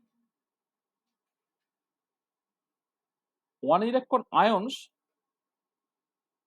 potential energy কত হয় না minus Z square by 4πε0 into R হয় পোটেনশিয়াল এনার্জি, যেটা minus Z square by 4πε0 R. তার মানে তুমি এটাকে লিখতে পারো minus Z square by 4πε0 into R to the power কত -1। এইটা তাহলে এবারে তুমি যদি এই যে VR equal to A S R to the power S, তার সঙ্গে এটাকে কম্পেয়ার করো, তাহলে কি হবে? ক্লিয়ারলি এসটা কত হচ্ছে? এসটা তোমার -1, তাই তো? দেখো এখানে ছিল কি একটা constant into R to the power s, এখানে আর টু দি পাওয়ার কত আছে? -1, তার মানে এস বেসিক্যালি -1। আর এবার এস যদি -1 হয়, তাহলে এখানে বসিয়ে দিলে কি হবে? তাহলে দেন তুমি যেটা দেখতে পাচ্ছ, then from virial theorem, then from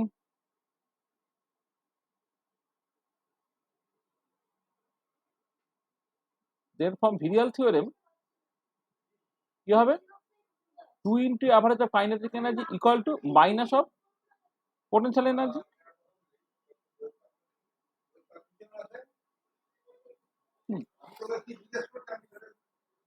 2 into average of kinetic energy equal to minus of average of potential energy. দেখো এখানে এই এস এর জায়গায় তুমি জাস্ট -1টাকে বসিয়ে দিলে। ঠিক আছে, এটুকু বুঝলে? স্যার আরেকবার বলুন, আমি বুঝতে পারছি না এখানটা। এই যে মানে যদি ধরো পোটেনশিয়াল এনার্জিটা ধরে নাও আর এর ফাংশন, এই যে ব্র্যাকেটে আর লেখা আছে মানে হচ্ছে পোটেনশিয়াল এনার্জিটা আর এর উপর ডিপেন্ড করে। আর এবার কেমন করে ডিপেন্ড করে, ধরো আর এর পাওয়ার এস তার সঙ্গে প্রপোর্শনাল। এই যে আর এর পাওয়ার এস এরকম দেখতে, মানে পোটেনশিয়াল এনার্জি তোমার এরকম দেখতে, ভি আর ইকুয়াল টু একটা constant to r to the power s. এবারে হাইড্রোজেন অ্যাটমের ক্ষেত্রে পোটেনশিয়াল এনার্জি কেমন দেখতে, আর টু দি পাওয়ার -1 এর সঙ্গে প্রপোর্শনাল, তাই তো? তাহলে তাহলে হ্যাঁ। তাহলে এই যে পোটেনশিয়াল এনার্জি আর এই যে পোটেনশিয়াল এনার্জি কম্পেয়ার করলে এস এর ভ্যালু কত, -1 বেরোচ্ছে, হ্যাঁ। তাই তো? তাহলে এবারে কি বলছি যে যদি পোটেনশিয়াল এনার্জিটা তোমার আর টু দি পাওয়ার এস এর সঙ্গে প্রপোর্শনাল হয় তাহলে কি হয়, 2 into average of kinetic energy সেটা হয় কত, S into average of potential energy হয়। এটা হচ্ছে থিওরেমটা, ঠিক আছে? এবারে আমাদের কেসে কি করব, আমাদের কেসে এস এর জায়গায় -1 বসে যাবে, এই যে এস এর জায়গায় -1 বসে যাবে। তা বসে গেলে কি দাঁড়ালো, 2 into average of kinetic energy equal to minus of potential energy হয়ে গেল, minus of average potential energy হয়ে গেল। আচ্ছা, যেহেতু আটটা এখানে মাইনাস হচ্ছে বলে, মানে এসটা -1 হচ্ছে বলে, এসটা -1, ও মানে এত হ্যাঁ। এত তো কঠিন করে কিছু বলিনি। এইখানে দেখো, এইখানে কি দেখতে বলছি, পোটেনশিয়াল, আমি কি থিওরেমটা কি বলছি, if the potential energy can be written as, potential energy যদি এরকম দেখতে হয়, এরকম দেখতে মানে কি, এ একটা কনস্ট্যান্ট আর আর এর পাওয়ার কত এস, তাই তো? তাহলে আর এর পাওয়ার যদি এস হয় তাহলে বলেছে কি 2 ইন্টু এই অ্যাঙ্গেলের মধ্যে লেখা মানে হচ্ছে অ্যাভারেজ, তাহলে 2 ইন্টু গড় গতিশক্তিটা হবে এস ইন্টু গড় স্থিতিশক্তি। এইটা হচ্ছে থিওরেমটা। এবার আমাদের কেসে হাইড্রোজেন অ্যাটম বা হাইড্রোজেন লাইক 1 ইলেকট্রন আয়নের ক্ষেত্রে পোটেনশিয়াল এনার্জি কেমন দেখতে, এরকম দেখতে তো, -z²/4πε0 r। তাহলে এবার এর সঙ্গে কম্পেয়ার করলে তাহলে এসটা কত হবে, এসটা -1 হবে তো, ও আচ্ছা আচ্ছা, বুঝতে পেরেছি। হ্যাঁ, তাই তো? হ্যাঁ, তাহলে একদম এসটা একদম। যদি -1 হয় হ্যাঁ তাহলে হ্যাঁ, ঠিক এখানে আছে। এস এর জায়গায় -1 বসিয়ে দাও। এস এর জায়গায় -1 হ্যাঁ, বসালে কি ঠিক হবে, আছে। 2 into average of kinetic energy equal to minus of average potential energy হবে। মাইনাস হ্যাঁ, এটা পোটেনশিয়াল এনার্জি। হ্যাঁ, ঠিক আছে। এটা হবে। আচ্ছা এবারে দেখো, তাহলে এইটা তো ভিরিয়াল থিওরেম। এবারে দেখো সত্যি সত্যি তুমি কি পেয়েছো, আমরা সত্যি সত্যি কি এটা পেয়েছি। দেখো, we have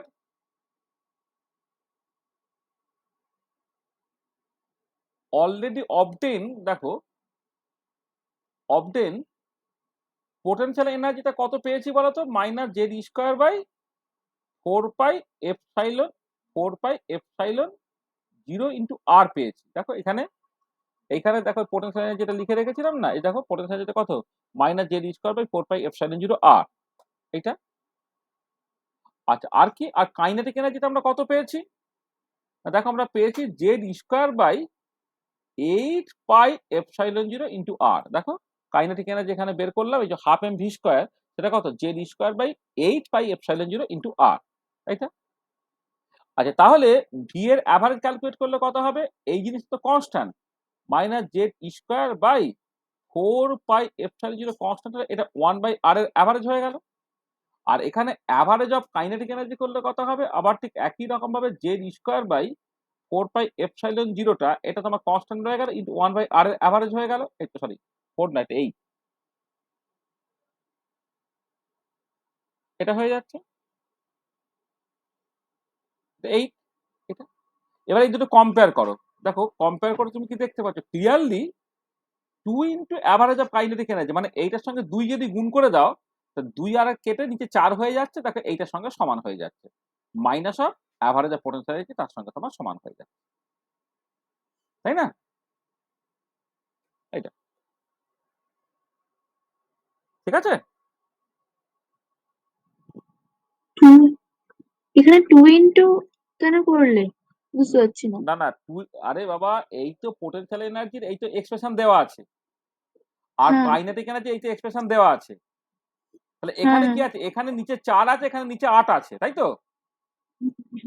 তাহলে এবারে তাহলে এইটাকে দুদিকে 2 দিয়ে গুণ করে দে, তাহলে 2 দিয়ে গুণ করলে কি হবে, 2 into average of kinetic energy equal two, এখানে 2 হয়ে গেল, তা 2 আর কেটে গিয়ে কত হলো, নিচে 4 রয়ে গেল, তাহলে দেখ না, তাহলে এইখান থেকে এই যে অ্যাভারেজ অফ কাইনেটিক এনার্জি তাকে যদি 2 দিয়ে গুণ করি, দুপাশে 2 দিয়ে গুণ কর, 2 দিয়ে গুণ করলে কি হ্যাঁ হবে দেখ, খাতায় লেখ। 2 দিয়ে গুণ করলে কি হচ্ছে? Z square by 2 pi epsilon না, দুদিক থেকে 0। 2 দিয়ে, আরে বাবা বাঁ দিকেও 2 দিয়ে গুণ করছে, ডান দিকেও 2 দিয়ে গুণ করছে। 2 দিয়ে গুণ হ্যাঁ করলে হ্যাঁ কি হচ্ছে? ও মাইনাস জেড স্কোয়ার বাই আরে বাবা মাইনাস মাইনাস কি বলে গেছে, তো অদ্ভুত তো।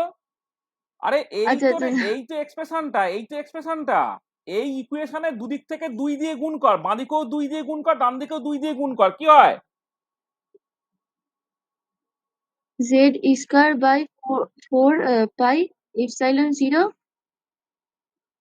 সমান minus Z square by 2 pi epsilon 0। আরে সমান সমান কি বলে গেছিস বলতো, তোকে আমি তো শুধু 2 দিয়ে গুণ করতে বলছি।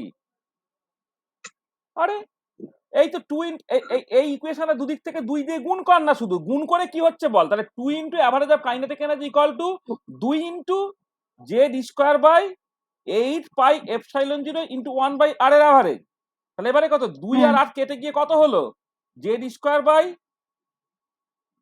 4 pi epsilon 0 into 1 by R এর অ্যাভারেজ হলো তো। হ্যাঁ হ্যাঁ আর এইখানে অ্যাভারেজ অফ পোটেনশিয়াল যে কত লেখা আছে, minus Z square by 4 pi epsilon 0 into 1 by R এর অ্যাভারেজ। বুঝতে পেরেছি তাহলে এবার। এটা হ্যাঁ কত হলো? তাহলে minus of average of potential energy হলো না? হ্যাঁ বুঝতে তাহলে পেরেছি। এটা টিউব লাইটের হ্যাঁ মতো তো ফিউজ হয়ে থাকিস কেন? আরে এই ধরনের ছোটখাটো জিনিস এটা ক্লাস 3 ছেলেরাই ক্যালকুলেশন গুলো পারে। আরে বড় বড় জিনিস বুঝতে শুধু পেরেছি। শুধু মনে মনে ভাবছিস যে একটা কঠিন জিনিস পড়াচ্ছি। আরে বাবা যে কঠিন জিনিস পড়াবো সেগুলো তো আমি তো পরিষ্কারভাবে বলছি, এগুলোতে ক্লাস 3 ছেলে করতে পারার কথা। যে একটা আমি এই জামগুলো তোকে করতে হবে না। মাথাটাকে পরিষ্কার রাখ, কখনোই মনে করিস না যে আমি শক্ত জিনিস পড়াচ্ছি। না না বুঝতে পেরেছি। আমি আমি আমি ভেবেছিলাম যে মানে দুটোর সাথে হচ্ছে কম্পেয়ার করতে হবে। দুটোর সাথে কম্পেয়ার করছি, তো পরিষ্কারভাবে বলছি, তুই দেখতে পাচ্ছিস। তাই তো ভি এর এক্সপ্রেশন দেওয়া আছে, টি এর এক্সপ্রেশন দেওয়া আছে। তাহলে এই দুটো এক্সপ্রেশন হুম থেকে হুম এখানে 1 এর 4 আছে, এখানে 1 এর 8 আছে। তাহলে হুম সাডেনলি হচ্ছে ডান দিক থেকে 2 দিয়ে গুণ করলে এটা 1 এর 4 হয়ে যাবে। তাহলে এইখানে যেটা আছে এটার সঙ্গে সমান হয়ে গেল, তো এটা মাইনাস সাইনের হ্যাঁ তফাৎ আছে। বুঝতে তাহলে 2 পেরেছি ইন্টু এবার। অ্যাভারেজ অফ কাইনেটিক হ্যাঁ এনার্জি, এটা minus of average of potential energy হয়ে যাচ্ছে। হ্যাঁ বুঝতে পেরেছি। আর মাথাটাকে পরিষ্কার রেখে একদম ফাস্ট করার চেষ্টা করবি। মানে এরকম করে এত হুম এই টিউব লাইটের মতো ফিউজ হয়ে থাকলে হবে না। মানে আচ্ছা মোবাইল বন্ধ করে, মানে বই বন্ধ করে, চোখ বন্ধ করে জাস্ট গুনটুন গুলো মনে মনে করার চেষ্টা করবি। 99 ইন্টু 99 ক্যালকুলেটর কখনো টিপবি না। 99 ইন্টু 99 এক লাইনে করবি। এই 99 ইন্টু হ্যাঁ 99 ধর গুণ করছিস, পারবো। 99 ইন্টু হুম 99 গুণ করছিস, তো কত হবে? 9 9 81। তাহলে হচ্ছে একাশি এবারে 9 9 একাশি 81 9 9 81 81 81 গুণ করলে, যোগ একাশি করলে একাশি কত হয়? 81 81 গুণ করলে 162 162 হয়। আর এখানে একটা 8 যোগ হয়ে গেল, তার মানে 170। 170 170 এর হচ্ছে শূন্য রইলো। 170 তা 9 9 81 আর 17, 81 আর 17 17 88 হয়ে গেল, তাই তো? হ্যাঁ হ্যাঁ 81 আর 17, সরি 81 আর 17, 81 আর 17 98 হয়ে গেল। 98 হ্যাঁ 98 হয়ে গেল, হুম ঠিক আছে? এই 98 হয়ে গেল। তাহলে এরকম একটা লাইনে গুণ করবি, ঠিক আছে? হ্যাঁ তাহলে 1 2 3 ইন্টু 2 1 5 ধর গুণ করছিস, তাহলে কত হবে? 3 5 এই তো 15, 3 5 5 15 দুগুণে 10, আর 5 3 হচ্ছে 3 13, একে 1 3 14, 5 1 5, 1 6, 2 2 1 5 6 2 8, আর 3 দুগুণে 6, 8 আর 6 14, 6 7 হাতে 7 থাকে 14, হাতে থাকে 1 1 1 1, 2 দুগুণে 4, 1 5, 1 6, 2 1 2, হ্যাঁ আর 2। এত হচ্ছে অ্যান্সার, 2 হুম ঠিক আছে? হ্যাঁ তাহলে এইগুলো প্র্যাকটিস করবি, বুঝেছিস? হুম হুম হ্যাঁ, মানে ওরকম ওই তাহলে ক্যালকুলেশন খুব ফাস্ট হয়ে যাবে। আর ক্যালকুলেশন যখন হ্যাঁ করা হবে সেগুলো দেখতে হবে তোকে। ধর আমি মানে কোন পার্টিকুলার ফর্মুলাটা আমি ব্যবহার করে গুণটা খুব কুইকলি লিখে ফেলতে পারবো। মানে এগুলো তো একটা হুম ইনটিউশনের মতো কাজ করে। যখন বাংলা পড়তে হয়, বাংলা কি প্রত্যেকটা ওয়ার্ড ধরে ধরে সেই ছোটবেলার মতো করে পড়তে হয়? তা তো পড়তে হয় না। তার বেসিক্যালি একটা লাইন দেখলেই একসাথে পড়তে পারা যায়। হুম। আর অঙ্ক তো এক্সাক্টলি একই রকমের। এইটা দেখলেই সঙ্গে, সঙ্গে এটা মাথায় চলে আসবে। একটু ভালো আচ্ছা। করে একটু দূর থেকে পুরো জিনিসটাকে দেখ। মানে খুব লোকালি দেখিস না। মানে জেড আলাদা করে দেখছিস, ই হ্যাঁ, আলাদা করে দেখছিস, পাই দেখছিস, এরকম দেখলে হবে না।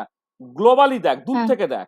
দূর থেকে দেখ, দুদিক থেকে সমান। হুম, এখানে ১ এর ৪ আছে, ১ এর আছে ২ দিয়ে গুণ করে হ্যাঁ, এরকম করে। হ্যাঁ, ঠিক বুঝতে আছে? পেরেছি। ঠিক আছে। অত ভয় পাস না, আবার জিজ্ঞেস করবি। আমি চেঁচাচ্ছি বলে মানে আবার অসুবিধা হলে আবার জিজ্ঞেস করবি।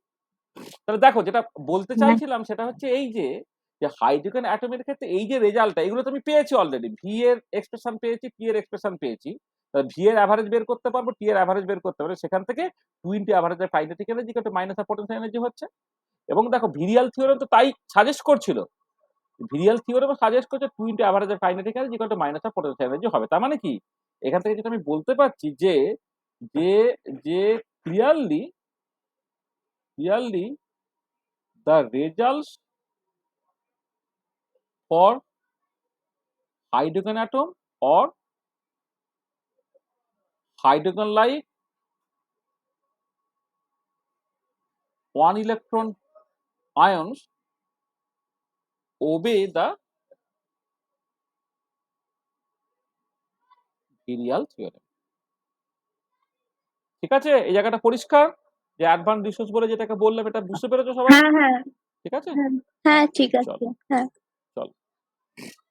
আচ্ছা। তাহলে আমি এই একটুখানি অঙ্ক কষলাম। এই অঙ্কটায় ভয় পাওয়ার কিছু নেই। মানে বেসিক্যালি ২ টো ইকুয়েশন তোমার ছিল। ১ নম্বর, ২ নম্বর ইকুয়েশন। ১ নম্বর ইকুয়েশনটা বোর্ডের পশ্চাৎ থেকে আসছে। আর ২ নম্বর ইকুয়েশন হচ্ছে রাদারফোর্ডের যে মডেল সেখান থেকে আসছে। তো এই দুটো এক্সপ্রেশনকে কাজে লাগিয়ে আমি রেডিয়াসের এক্সপ্রেশন বের করে ফেলেছি। আমি এনার্জির এক্সপ্রেশন বের করে ফেলেছি।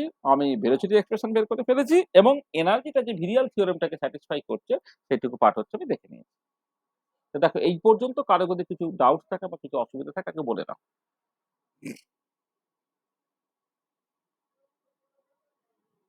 ঠিক আছে? হ্যাঁ স্যার, ঠিক আছে। ঠিক আছে তো? আচ্ছা, চলো এবার। সবাই বুঝতে পেরেছিস? তিশান হ্যাঁ, ঠিক আছে? বুঝতে পেরেছি। হ্যাঁ, হ্যাঁ। হ্যাঁ স্যার, বুঝে গেছি। ঠিক ঠিক আছে, আছে। হ্যাঁ স্যার, বুঝতে পেরেছি। ঠিক আছে। হ্যাঁ স্যার। এই অঙ্ক কিন্তু আমি বলছি গ্লোবালি দেখতে হবে, দূর থেকে দেখতে হবে অঙ্ক। কাছে দেখে ওয়ার্ড বাই ওয়ার্ড অঙ্ক দেখে নেবে। এটা বেসিক্যালি সেই বাংলা পড়ার মতো। ছোটবেলায় তুমি যখন বাংলা পড়ো বা ইংরেজি পড়ো তখন প্রত্যেকটা তোমার কি বলবো লেটারে তোমাকে নজর দিয়ে, দিয়ে পড়তে হয়। হ্যাঁ? কয়াকার কয়াকা কাকা বা ক, ক, ম, ম, ল, ল, কমল এরকম করে পড়তে হয়। কিন্তু তারপরে কি হয়? তুমি একবারে পুরো ওয়ার্ডটাকে পড়তে পারো। তারপরে একবারে কি হয়? পুরো সেন্টেন্সটাকে দেখলেই তুমি পড়তে পারো। নাহলে লোকে এত স্পিডে পড়ে কি করে? তুমি তো বাংলা এত স্পিডে পড়ছো কি করে? মানে বেসিক্যালি এটা। অঙ্কটাও এক্সাক্টলি একই রকমের। হ্যাঁ? অঙ্কটা তোমাকে একদম মানে এর মতো দেখতে হবে। মানে অঙ্কটা গ্লোবালি দেখতে হয়। মানে অন্তর্দৃষ্টি নিয়ে অঙ্কটা তোমাকে দেখতে পেতে হবে। এই ক্যালকুলেশন একদম ঝড়ের গতিতে হয়ে যাবে। এবং তার জন্য হচ্ছে আমি বলছি চোখ বন্ধ করে লেখাপড়া করতে হবে। চোখ খুলে লেখাপড়া করলে হচ্ছে কখনো তোমার ওরকম ইনটিউশন তৈরি হবে না। ঠিক আছে? চলো। আচ্ছা, এবারে আমি এনার্জিটাকে নিয়ে ডিসকাশনস করি। তাহলে এনার্জি এক্সপ্রেশনটা কি হচ্ছে?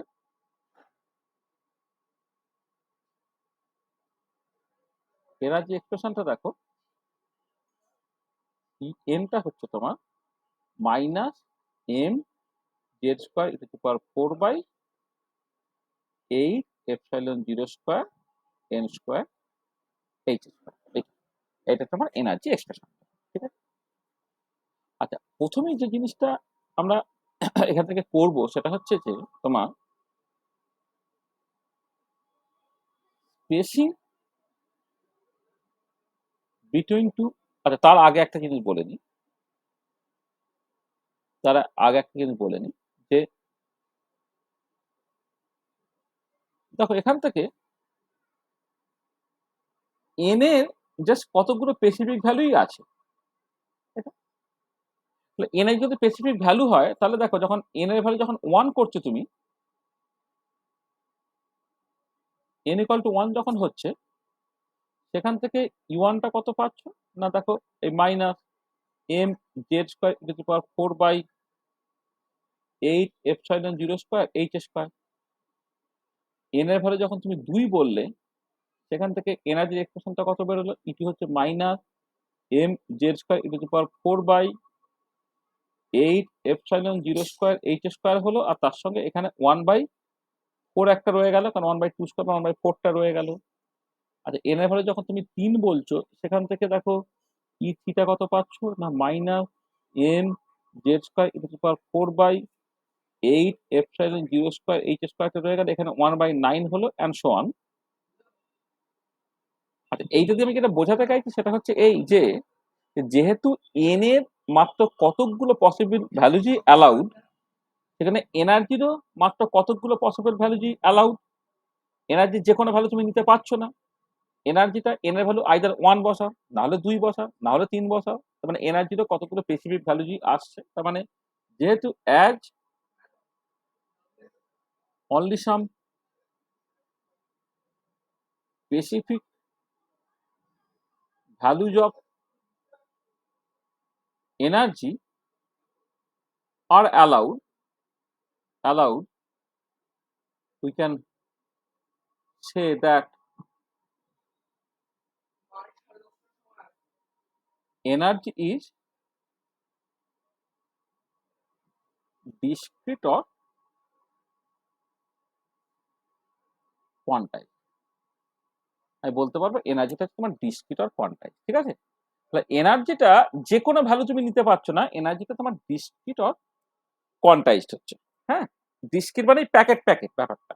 আমি এইটা নিয়ে পরে খুব ডিটেলে আলোচনা করব যে ক্লাসিক্যালি এটা ধরে নেওয়া হতো এনার্জি একটা continuous quantity. Energy continuous quantity মানে এটা তোমার বেসিক্যালি ওই জল বা দুধ এই টাইপের জিনিস আর কি, তুমি যতটুকু দিতে চাইবে ততটুকুই দিতে পারবে।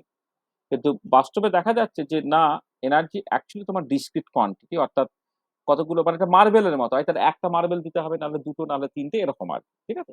তাহলে এখানে যেহেতু মাত্র কতগুলো স্পেসিফিক ভ্যালুজ অফ এনার্জিটাই অ্যালাউড হলো, সেখানে তোমার এনার্জিটাকে বলা হবে তোমার ডিসক্রিট আর কোয়ান্টাইজ, ঠিক আছে? এই কনসেপ্টটা বুঝতে পারলে যে এনার্জিটা ডিসক্রিট বা কোয়ান্টাইজ কথাটা মানেটা কি হলো?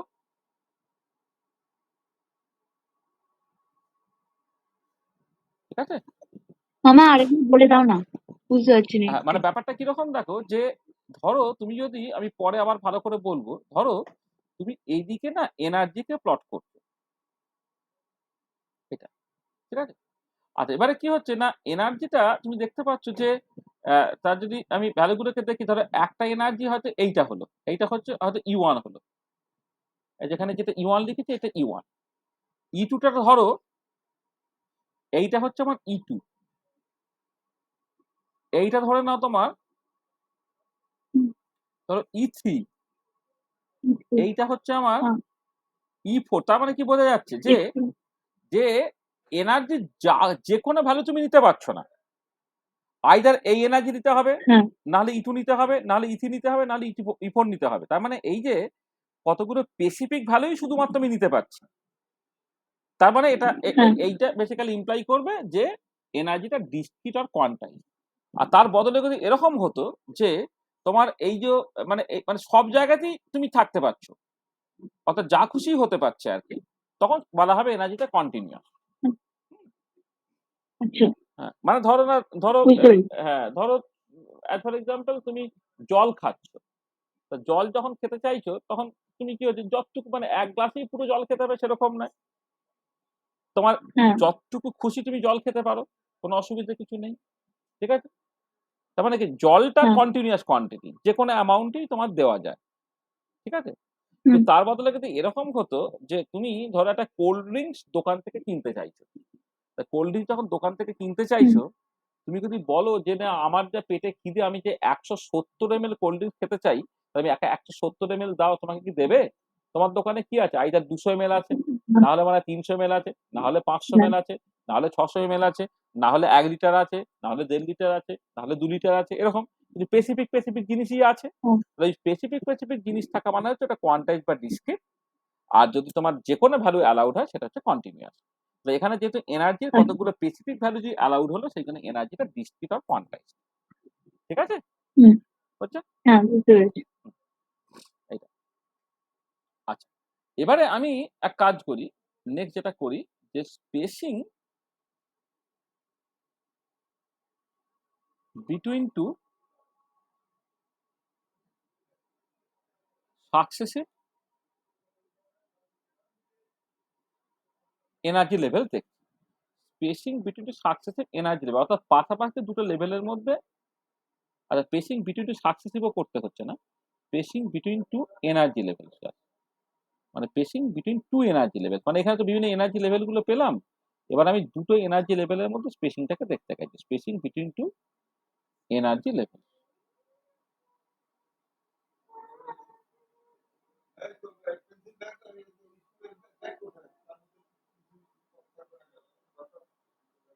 দেখো spacing between two energy level, ঠিক আছে, কি আমি এই এনার্জি গ্যাপটাকে ক্যালকুলেট করছি, ধরে নাও ধরো N2 লেভেল থেকে N1 লেভেলের মধ্যে গ্যাপটাকে আমি ক্যালকুলেট করছি, মানে N1 লেভেল এবং N2 লেভেলের মধ্যে গ্যাপটাকে ক্যালকুলেট করছি, অর্থাৎ আমি EN2 মাইনাস EN1, মানে এইখানে যে কোয়ান্টাম নাম্বার nটা 1 2 3 4 যা কিছু হতে পারে, তো আমি বললাম n এর ভ্যালু একবার N1 একবার হচ্ছে N2, সেই N2 এর সঙ্গে N1 এর গ্যাপটাকে আমি ক্যালকুলেট করছি।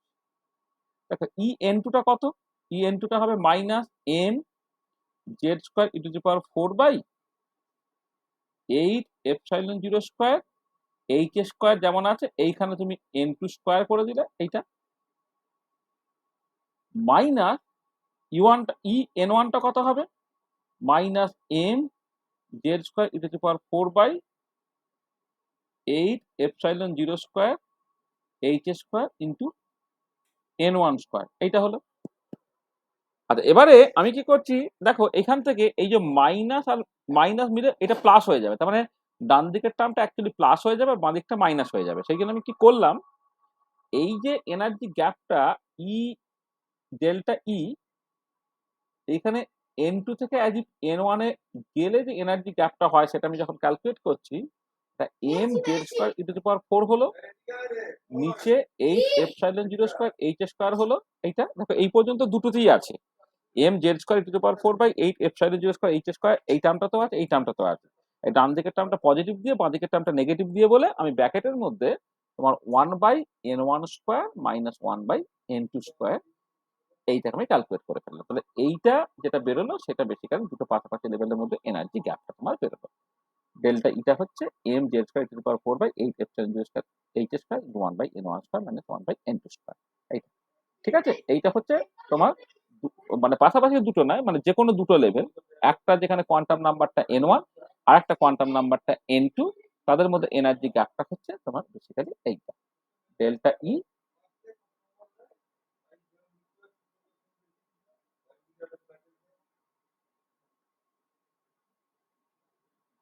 এই দেখো ঠিক আছে, এটা হ্যাঁ, বুঝতে পেরেছি। বুঝতে পেরেছো? এইটা হলো, হ্যাঁ স্যার। ঠিক আছে না, এটা হচ্ছে দুটো পাশাপাশি লেভেলের আচ্ছা মধ্যে, ঠিক আছে।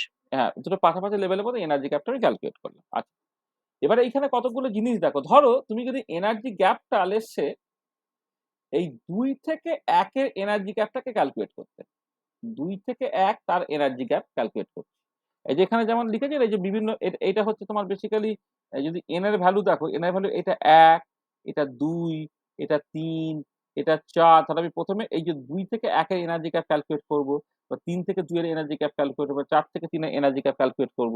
প্রথম থেকে 2 থেকে 1 এর এনার্জি গ্যাপ ক্যালকুলেট করছি, তার মানে কি n1 এর জায়গায় 1 বসাবো, n2 এর জায়গায় 2 বসাবো, তাহলে কত হবে এটা m z square e to the power 4 by 8 epsilon 0 তার স্কয়ার h স্কয়ার, এটা 1 বাই n1 এর জায়গায় 1 বসাও, তাহলে 1 by 1 square minus 1 by 2 square, এটা তাই এটা হচ্ছে 1 বাই 1 স্কয়ার 1 মাইনাস 4 মানে কত হলো 1 মাইনাস 1 এর 4 মানে বেসিক্যালি হচ্ছে 3 এর 4, তাই এটা কত হচ্ছে না 3/4 into m z square e to the power 4 by 8 epsilon 0 square h square, এটা হচ্ছে গ্যাপটা।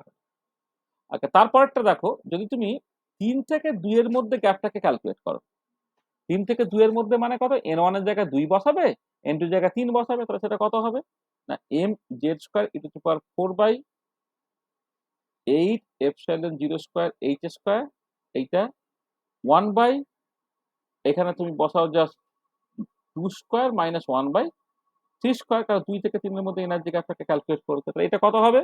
এটা হচ্ছে 1/4 মাইনাস 1/9 মানে বেসিক্যালি 9 1/4 5/36, তাই তো? 5/36 into mz² two the power 4/8 epsilon 0² h², এটা। আচ্ছা, এবারে যদি তুমি ধরো 4 থেকে 3 এর মধ্যে এনার্জি গ্যাপ ক্যালকুলেট করো, কি হবে তাহলে? এই প্রথমটা যেমন আছে mz² two the power 4/8 epsilon 0² h², 1/3² minus 1/4²। তাহলে হচ্ছে 1/9 মাইনাস 1/16 মানে 144, 16 মাইনাস 9 মানে 7, মানে এটা হচ্ছে 7/144, এইটা into mz² e to the power 4/8 epsilon 0² h² and so on, এইরকম ভাবে এগোচ্ছে অ্যান্ড সো অন। মানে আমি কতগুলো ক্যালকুলেট করলাম, এইরকম করে পাশাপাশি দুটো লেভেলের মধ্যে এনার্জি গ্যাপ তুমি ক্যালকুলেট করতে পারো অ্যান্ড সো অন। আচ্ছা, এবার তুমি বলো তো যে 2 থেকে 1 এর মধ্যে এনার্জি গ্যাপটা কম, না 3 থেকে 2 এর মধ্যে এনার্জি গ্যাপটা কম, নাকি 3 থেকে 4 এর মধ্যে এনার্জি গ্যাপটা কম? এই যে এটা তো 2 থেকে 1 এর এনার্জি গ্যাপ, এটা হচ্ছে 3 থেকে 2 এর এনার্জি গ্যাপ, তারপরটাকে 3 থেকে 4 এর এনার্জি গ্যাপ। বলো কোনটা অ্যাকচুয়ালি কম?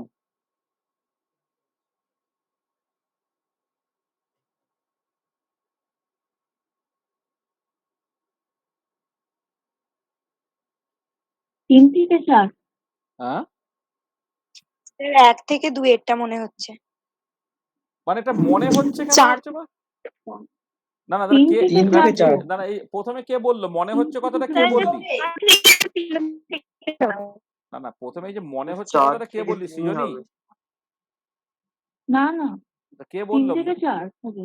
হ্যাঁ, মনে হচ্ছে কথাটা কে বললি, আমি সেটা জানতে চাই।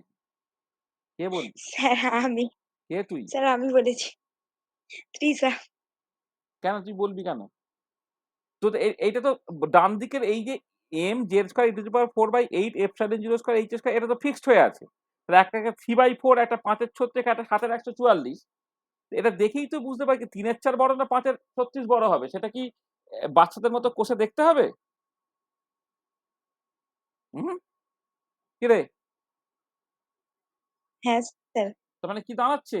যেটা দাঁড়াচ্ছে সেটা হচ্ছে যে spacing between two successive energy levels, successive মানে পাশাপাশি, spacing between two successive energy levels decreases with increasing quantum number. হ্যাঁ, মানে এই যে কোয়ান্টাম নাম্বার বাড়ার সাথে সাথে দেখো এই 1 2, তারপর 2 3, তারপর 3 4, তাহলে পাশাপাশি দুটো লেভেলের মধ্যে এনার্জি গ্যাপ হচ্ছে spacing between two successive energy level decreases with increasing quantum number. দেখো আমি এই ছবিতে সেটা মোটামুটি বোঝানোর চেষ্টা করেছি যে এই যে এনার্জি গ্যাপটা দেখো, এই এনার্জি গ্যাপের তুলনায় এই এনার্জি গ্যাপটা দেখো পরিষ্কার কমে গেছে, এই এনার্জি গ্যাপটা দেখো তোমার আরো কমে গেছে, তাই না? ঠিক আছে, তাহলে এই জায়গাটা বুঝেছো? হ্যাঁ, বুঝতে পেরেছি। বুঝতে পেরেছো তো? হ্যাঁ স্যার, বুঝেছি। আচ্ছা,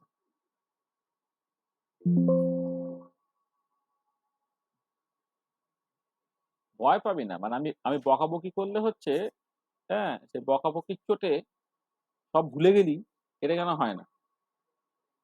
হুম। আচ্ছা, এবারে দেখো একটা ব্যাপার, ধরো তোমার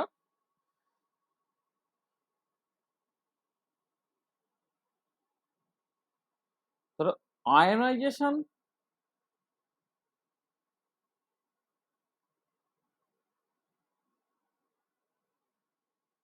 পোটেনশিয়াল অথবা আয়নাইজেশন এনার্জি বলে একটা কথা একটুখানি বুঝতে হবে তোমার। Ionisation potential I full stop E full stop দিয়ে লেখে, আর আয়নাইজেশন এনার্জি থেকে I full stop E full stop এরকম ভাবে লেখে এটা। আর এই যে আয়নাইজেশন এনার্জি বা আয়নাইজেশন পোটেনশিয়াল, এই জিনিসটা বেসিক্যালি কি, মানে এইটা বাই ডেফিনেশন হচ্ছে দিস ইজ দ্য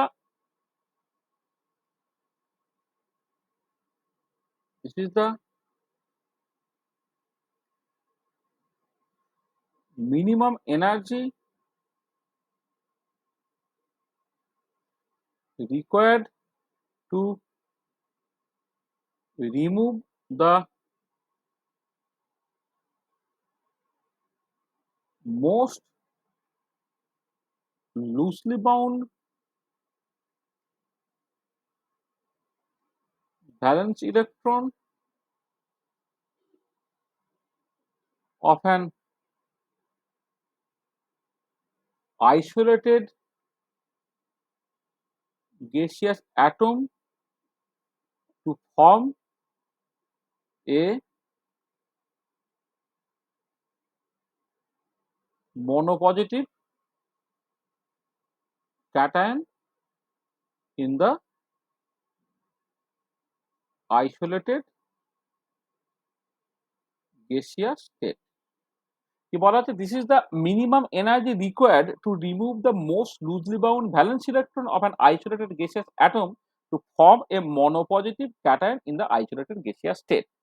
ধরো ফর এক্সাম্পল আমি এরকম ভাবছি, ধরো হাইড্রোজেন আছে, হাইড্রোজেনকে তুমি গ্যাসিয়াস অবস্থায় নিলে, হাইড্রোজেন অ্যাটমকে তুমি গ্যাসিয়াস অবস্থায় নিলে, এবারে কি হলো না তুমি এখানে একটা এনার্জি দিলে, এনার্জি দিয়ে হাইড্রোজেন থেকে একটা ইলেকট্রন তুমি বের করে দিলে প্লাস ইলেকট্রন ধরো, মানে বেসিক্যালি হাইড্রোজেন ছিল গ্যাস অবস্থায়, সেখান থেকে একটা ইলেকট্রন তুমি বের করে দিচ্ছ। তাহলে এই যে প্রসেসটার জন্য যে এনার্জিটা লাগলো সেটাই হচ্ছে আয়নাইজেশন এনার্জি। তার মানে এই পার্টিকুলার প্রসেসের জন্য যে এনার্জিটা লাগলো সেটাই হচ্ছে আয়নাইজেশন এনার্জি। সেটাকে ধরো আমি আই ইন্টু ই এরকম লিখছি, এটা আয়নাইজেশন এনার্জি।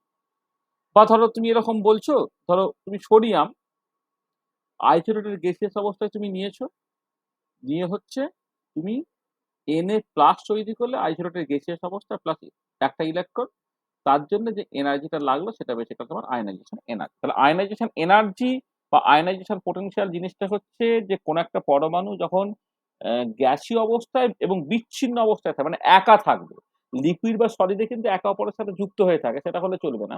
একটা আইসোলেটেড গ্যাসিয়াস অবস্থায় তুমি একটা অ্যাটমকে নাও, তার অনেক ইলেকট্রন থাকতে পারে, হাইড্রোজেনের না হয় একটা ইলেকট্রন, সোডিয়ামের তো 11টা ইলেকট্রন, তুমি কোন ইলেকট্রনটাকে বের করবে না পরমাণু সর্ববহিষ্ঠ কক্ষে সবচেয়ে আলগাভাবে আবদ্ধ ইলেকট্রনটা, most loosely bound electron of the outermost shell আর কি, মানে পরমাণু সর্ববহিষ্ঠ কক্ষে সবচেয়ে আলগাভাবে আবদ্ধ ইলেকট্রনটাকে বের করে তোমাকে কি করতে হচ্ছে না মনোপজিটিভ একটা গ্যাস তোমার তৈরি, মানে আয়ন তৈরি করতে হচ্ছে। মনোপজিটিভ মানে হচ্ছে যার চার্জ হচ্ছে এক, হ্যাঁ একটা ক্যাটায়ন আর কি, সেই জন্য।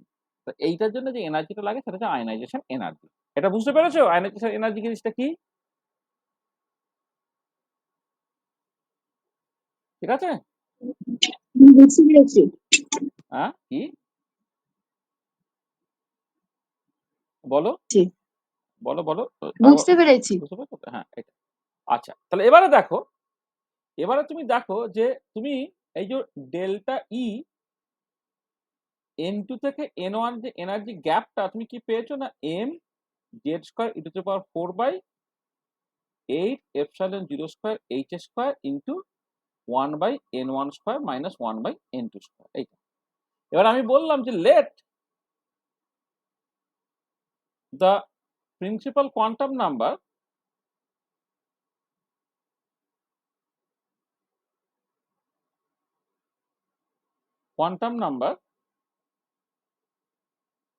from which electron is removed সেটাকে n1, সেটাকে আমি n বলছি। তাহলে the principal quantum number from which electron is remove সেটা হচ্ছে n1 ইকুয়াল টু n। আচ্ছা তাহলে কোথায় গিয়ে পৌঁছাবে?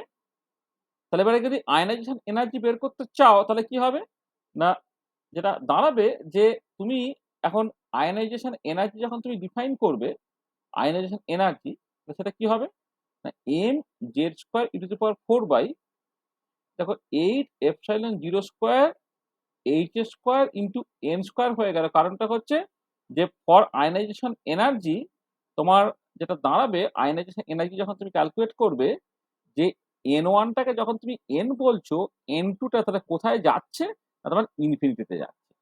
আমি কি করেছিলাম n1 থেকে n2 তে যদি ট্রানজিশনটা হয় বা n2 থেকে n1 এর যদি ট্রানজিশনটা তাহলে এনার্জি গ্যাপটাকে ক্যালকুলেট করেছিলাম। তো এবারে ইলেকট্রনটা যদি তোমার ধরো এই মানে n1 থেকে ইনফিনিটিতে চলে যায়, n থেকে ইনফিনিটিতে চলে যায়। তাহলে তার জন্য যে এনার্জিটা সেটা আয়নাইজেশন এনার্জি, তার মানে আয়নাইজেশন এনার্জিটা কি হবে? এই যে দুটো লেভেলের মধ্যে এনার্জি গ্যাপ তুমি ক্যালকুলেট করে রেখেছো, এখানে n1 এর জায়গায় তুমি জাস্ট মানে যে লেভেল থেকে ট্রানজিশনটা করছো সেই n-টাকে বসাও আর n-টি থেকে ইনফিনিটি বসাও, তাহলে যে এক্সপ্রেশনটা বেরোবে সেটা হচ্ছে আয়নাইজেশন এনার্জি। বোঝা গেল? না আরেকবার বলে দাও এই জায়গাটা।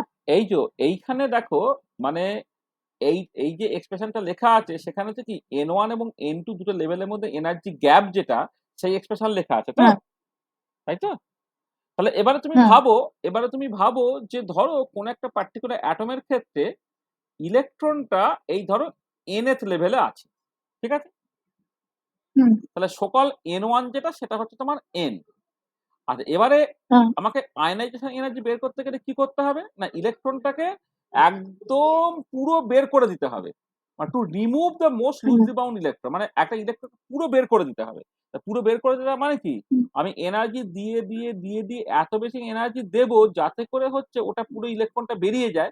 বেরিয়ে যাওয়া মানে কি? তাহলে যেখানে গিয়ে পৌঁছাচ্ছে সেই n2 টা তাহলে কত হবে? ইনফিনিটি হবে। infinity, হ্যাঁ তাহলে এই এক্সপ্রেশনে n1 এর জায়গায় n বসিয়েছি আর n2 এর জায়গায় ইনফিনিটি বসিয়েছি।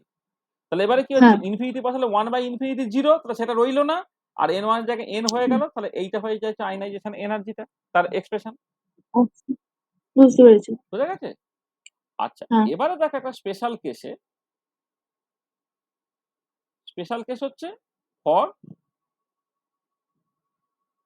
হাইড্রোজেন অ্যাটম যেটার ভ্যালু 1 হয় আর এর সর্ববহিষ্ঠ কক্ষটা বেসিক্যালি n = 1। মানে হাইড্রোজেনের ক্ষেত্রে একটা তো ইলেকট্রন সেটা n = 1 এ থাকে, মানে k কক্ষে থাকে বা n = 1 এ থাকে। আর হাইড্রোজেন অ্যাটমের ক্ষেত্রে প্রোটনের সংখ্যা z = 1, ঠিক আছে? তাহলে then ionization energy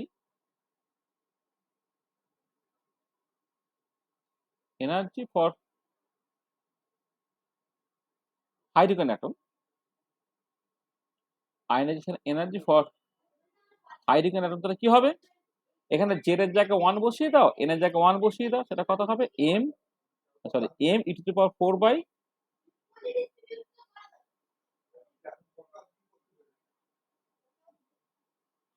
m e⁴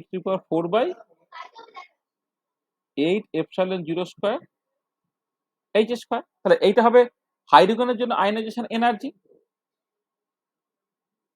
তাই তো? মানে এই যে রেজাল্টটা ছিল সেই রেজাল্টের জায়গায় তুমি কি করেছো?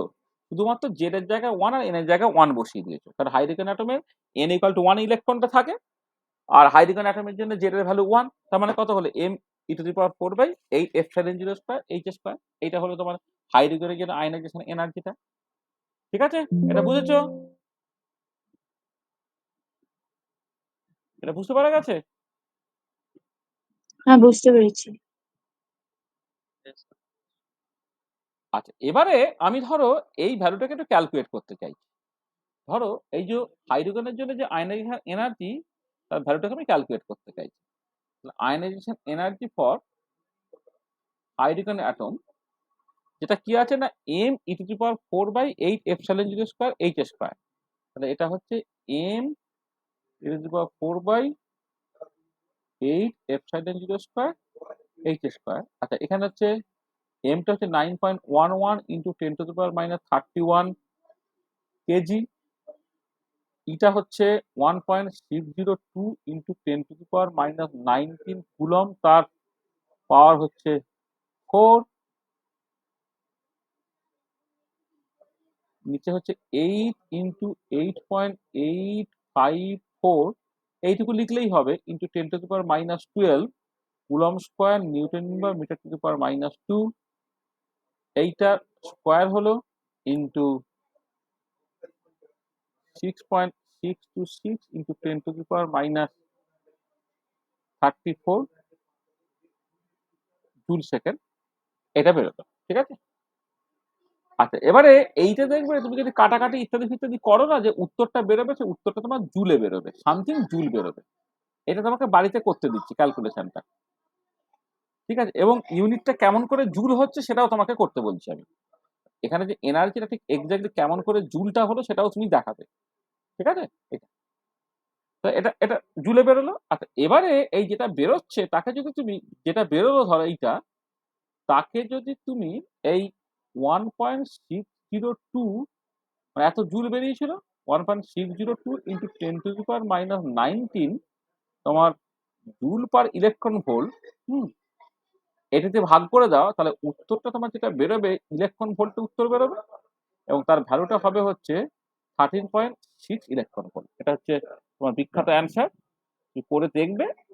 এটা হবে 13.6 ইলেকট্রন ভোল্ট, তোমার অ্যান্সারটা বেরোবে। যদি ক্যালকুলেশনটা করা যায়, এটা হচ্ছে 13.6 ইলেকট্রন ভোল্ট। মানে 1 ইলেকট্রন ভোল্ট মানে হচ্ছে 1.602 ইন্টু 10⁻⁻19 জুল হয়। তাহলে তুমি এই উত্তরটা যেটা পাবে, সব এসআই কে ডেটাগুলোকে বসিয়েছি, মানে এটা জুলে অ্যান্সার বেরোবে। পরের দিন আমাকে ক্লিয়ারলি বোঝাবে, হ্যাঁ, যে এইখানে তো দেখো কুলম টুলম হ্যানা ত্যানা আছে, হ্যাঁ, নিউটন আছে, কেজি আছে, মিটার আছে, ইত্যাদি করে যে উত্তরটা আলটিমেটলি জুলে বেরোচ্ছে সেটা তুমি দেখাবে। এবার সেই জুলটাকে যদি 1.602 into 10⁻⁹ joule per electron volt দিয়ে ভাগ করে দাও, ওটা 13.6 ইলেকট্রন ভোল্ট তোমার অ্যান্সার বেরোবে। তো হাইড্রোজেন অ্যাটমের জন্য ফার্স্ট আয়নাইজেশন পোটেনশিয়ালটা হচ্ছে 13.6 ইলেকট্রন ভোল্ট। এইটা ঠিক আছে? হ্যাঁ, বুঝতে পেরেছি। তাহলে therefore ionization energy for other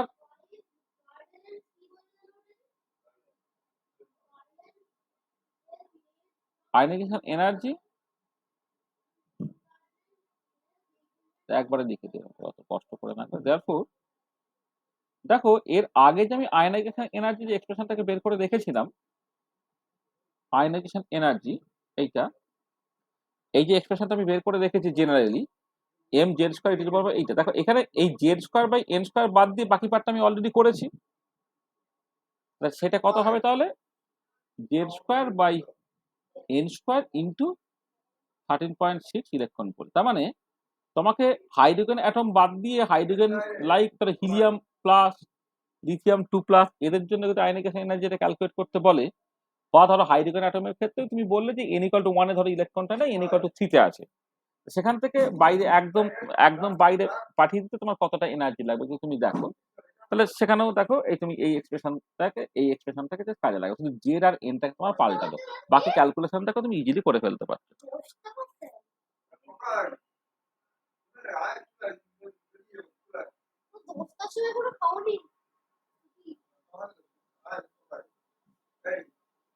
ঠিক আছে, বুঝতে পারলে? হ্যাঁ। তাহলে দেখো, এই নিউমেরিক্যাল প্রবলেম করার সময় এইখানে যেমন একটা বড় গুণ তোমাকে আমি করতে দিলাম, এই গুণটা তো সব সময় করা সম্ভব নয়।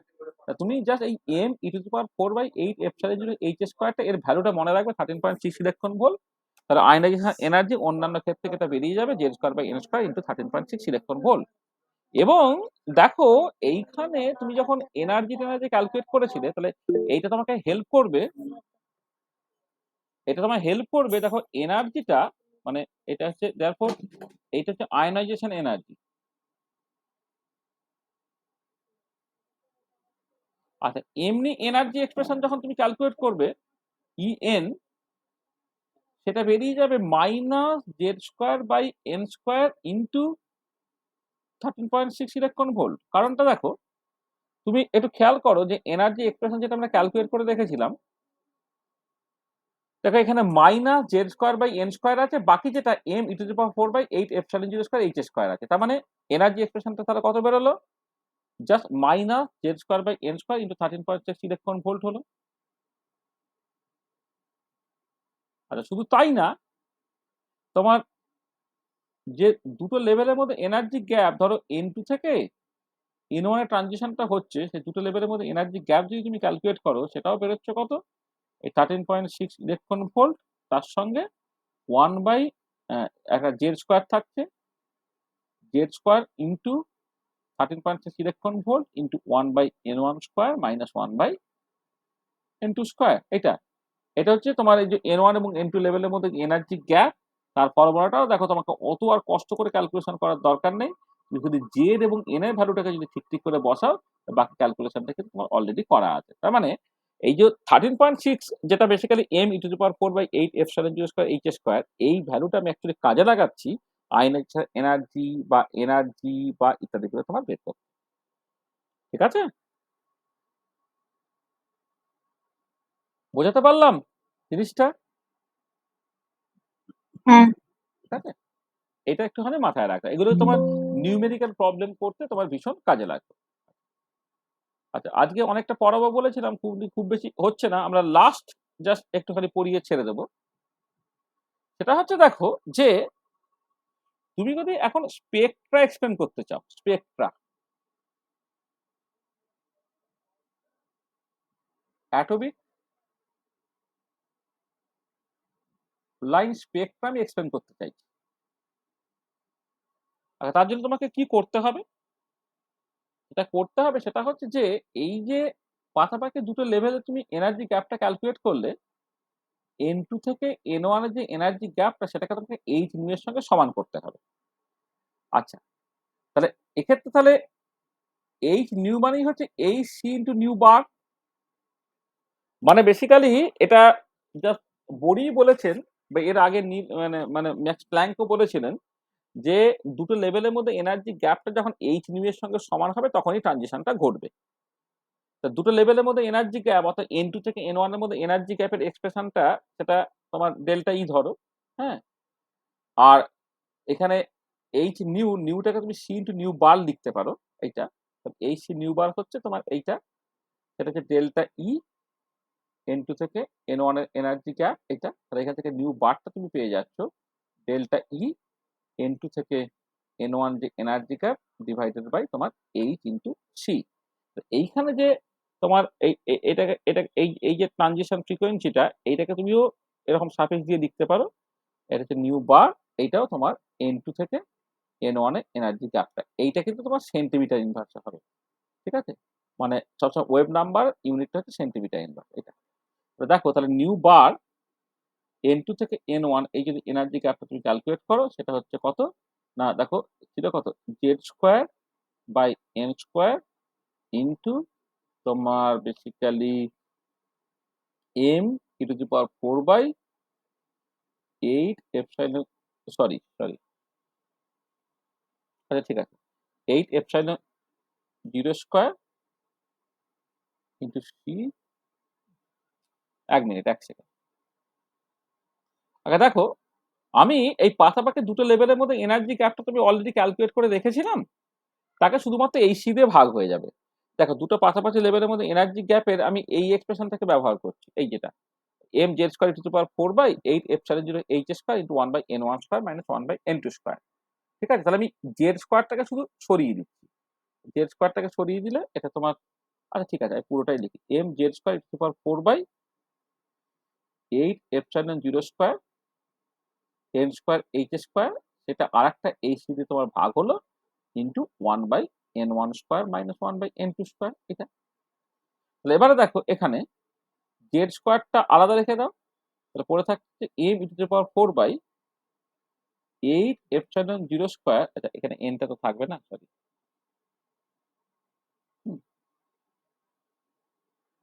তাহলে m e to the power 4 জেড স্কয়ারটা আলাদা রেখে দিলাম by 8 epsilon 0 square into C H Q এইটা। কারণ সি আছে এইচ স্কয়ার, এইচ কিউ হয়ে যাচ্ছে into 1/n1 square minus 1/n2 square এটা। ঠিক আছে? আচ্ছা এবারে দেখো যে যদি তুমি এই পার্টটাকে ক্যালকুলেট করো, এই যে ধরো m e to the power 4/8 epsilon 0 square into C H Q, এর ভ্যালুটা তুমি একই রকম ভাবে ক্যালকুলেট করতে পারো, তার ভ্যালুগুলো সব জানা আছে। এটা 9.11 into 10 to the power minus 31 KG. এইখানে এটা হচ্ছে 1.602 into 10 to the power minus 19 coulomb তার পাওয়ার 4। এখানে 8 into 8.854 8.854 into 10 to the power minus 12 coulomb square newton inverse. Metre to the power minus 2 তুমি বসালে, তার সঙ্গে গুণ থাকছে সি অর্থাৎ 3 × 10⁸ মিটার পার সেকেন্ড, এটা গুণ হলো। আর কি গুণ থাকছে নিচে এইচ কিউ 6.626 × 10⁻34 জুল সেকেন্ড তার কিউ হলো। এইগুলো এই ভ্যালুগুলোকে তোমাকে সব বসাতে হবে, ঠিক আছে? তা বসিয়ে তার একটা এক্সপ্রেশন পাবে, সেটাই হচ্ছে সকল তোমার রিডবার্গ কনস্ট্যান্ট। মানে তুমি এই যে টোটাল এটাকে যদি বসিয়ে দাও, মানে আমি এইখানে এইগুলোকে না যেটা করবে দেখবে এই উত্তরটা না তোমার উত্তরটা এক সেকেন্ড কোথায় গেল লেখাটা, উত্তরটা বেরোবে তোমার সেন্টিমিটার ইনভার্সে, কারণ এটা অ্যাকচুয়ালি বাঁদিকটা দেখেন ওয়েব নাম্বার রিপ্রেজেন্ট করছে, তো তাহলে উত্তরটা কিন্তু সেন্টিমিটার ইনভার্সে বেরোবে। আর এবারে সেন্টিমিটার ইনভার্সে তোমাকে এটাও আমি হোমওয়ার্ক হিসেবে দিচ্ছি, তার ভ্যালুটা তুমি ক্যালকুলেট করবে। হ্যাঁ, আচ্ছা ভ্যালুটাকে ক্যালকুলেট করলে তার একটা মোটামুটি ভ্যালু বেরোবে, দেখবে 109, আচ্ছা একটু এদিক ওদিক হতে পারে, 373.32 সেন্টিমিটার ইনভার্স সেটা তোমার বেরোবে, ঠিক আছে?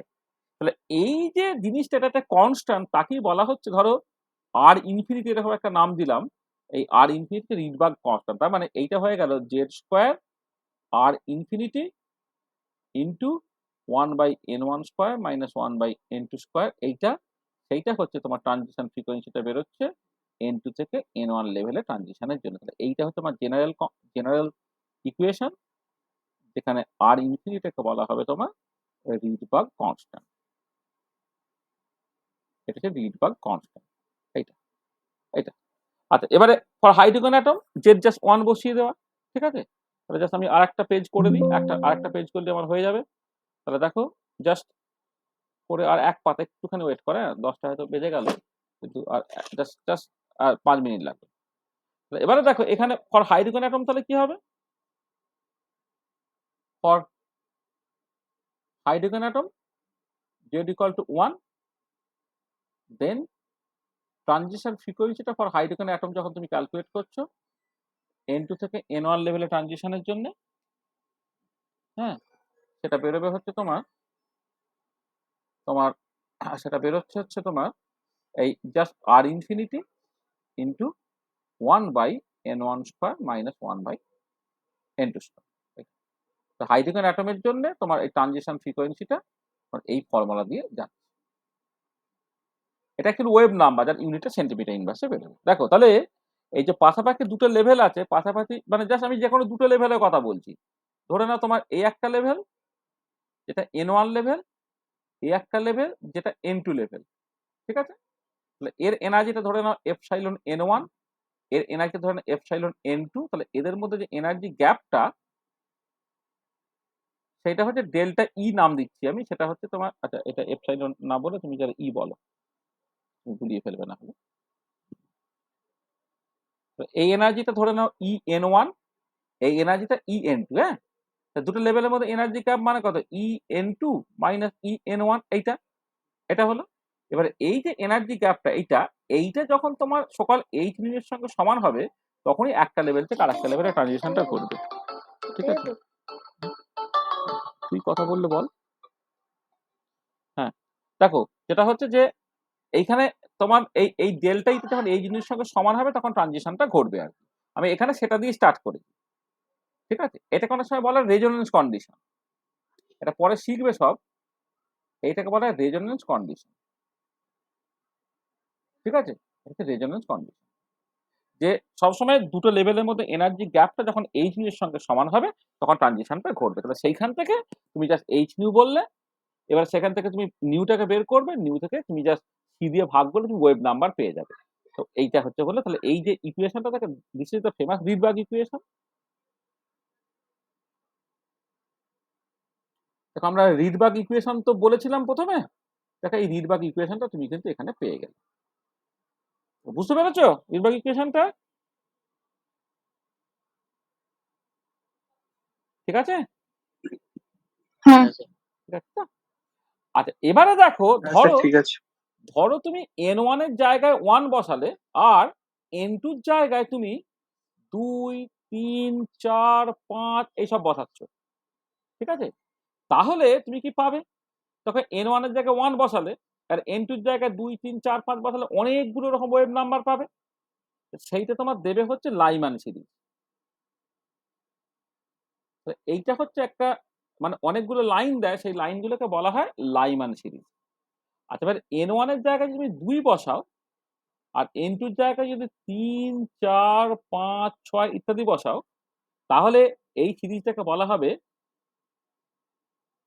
বামার সিরিজ। এবং দেখো তখন ইকুয়েশনটা কত হবে, নিউ বারটা তোমার বেরোবে r infinity into 1/2 square minus 1 ধরো n স্কোয়ার লিখলে উইথ n ইকুয়াল টু 3 4 5 6 ইত্যাদি ইত্যাদি।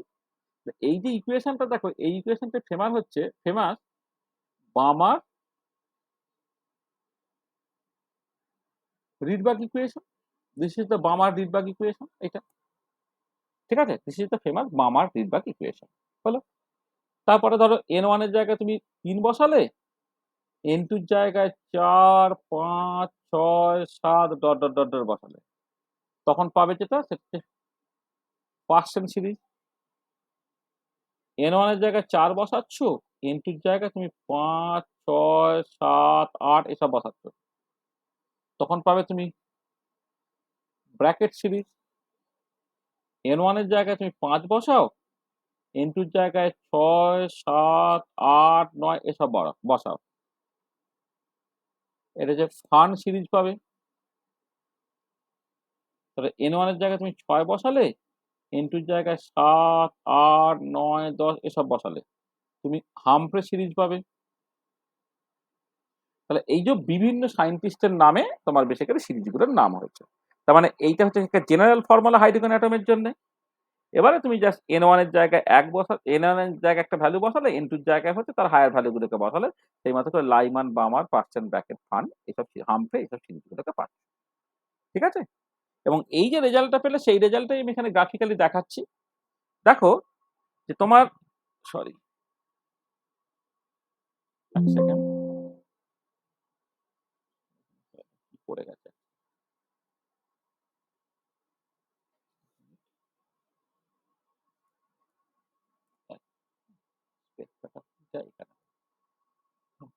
এটা দেখো, দেখো এখানে এই যে n ইকুয়াল টু 1 2 3 4 5 6 7 এই যে বিভিন্ন এনার্জি লেভেলস গুলো আছে, তুমি দেখতে পাচ্ছ কি যে দুটো পাশাপাশি লেভেলের মধ্যে এনার্জি গ্যাপ থাকে, এইটা থেকে এটা কমেছে কমেছে কমেছে এইরকম ভাবে। আর এখানে তুমি নিউক্লিয়াস থেকে যদি দেখো, তাহলে নিউক্লিয়াস থেকে যে প্রথম n ইকুয়াল টু 1 মানে ফার্স্ট অরবিটটা, n ইকুয়াল টু 2 সেকেন্ড অরবিটটা, n ইকুয়াল টু 3 থার্ড অরবিটটা, n ইকুয়াল টু 4 তোমার 4 5 6 এসব আছে। এবারে দেখো লাইমান সিরিজ পেতে গেলে কি হবে, n ইকুয়াল টু 1 এ নামতে হবে কোথা থেকে, 2 3 4 5 6 7 সব জায়গা থেকে।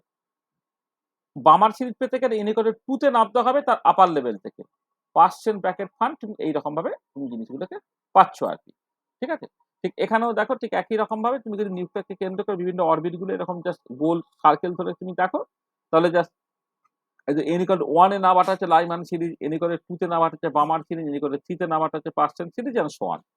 তো এইরকম করে তুমি অ্যাটমিক কথাগুলো ঠিকঠাক বুঝতে পারছি না। কি কথাগুলো,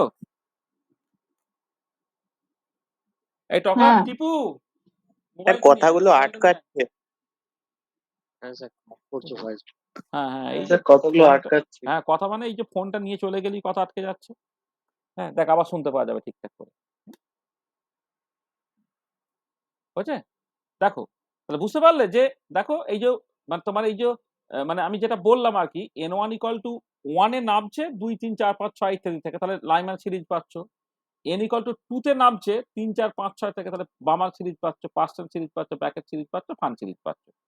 সেটা আমি জাস্ট যেটা আগে এক্সপ্লেন করলাম সেটা আমি ছবিতে দেখিয়ে দিলাম। ঠিক আছে, বুঝতে পারলে? হ্যাঁ। তো দেখো তাহলে এই যে লাস্ট যে পার্টটা বলা হলো যে কেমন করে অ্যাটমিক লাইন স্পেক্ট্রাটা আমি এক্সপ্লেন করছি, সেই জায়গাটা পরিষ্কার তো? হ্যাঁ। ঠিক আছে, আচ্ছা, ঠিক আছে। তাহলে আমার মনে হয় আজকে তো সময়টা হয়ে গেছে, তাহলে আজকে আমরা এইখানেই রাখবো। তাহলে দেখো তাহলে আমরা যেটা মানে একটা একটা সার্টেন পার্ট পর্যন্ত করলাম, আমরা এই বোর্ড থিওরি আমাদের চলবে। নেক্সট ক্লাসে আরেকদিন ধরে বোর্ড থিওরি চলবে। বোর্ড থিওরি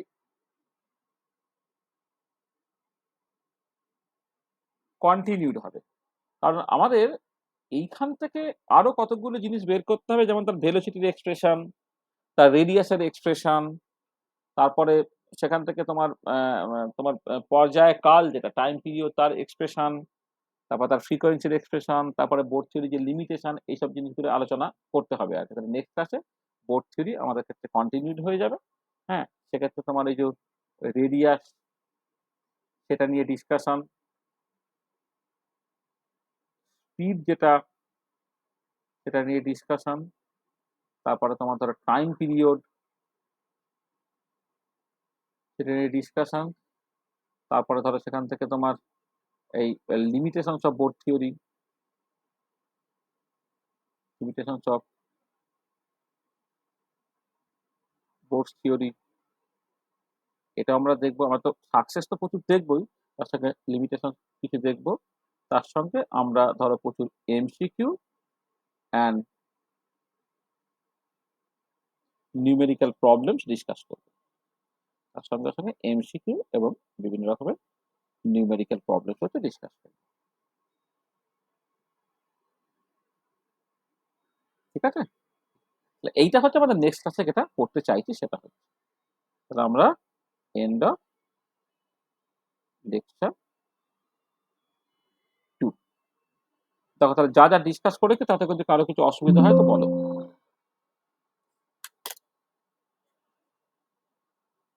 সবটা বুঝতে পারা গেছে তো? হ্যাঁ হুম, হ্যাঁ স্যার। হ্যাঁ, মানে কোনো জায়গায় বুঝতে অসুবিধা হলে হ্যাঁ বলবে। স্যার।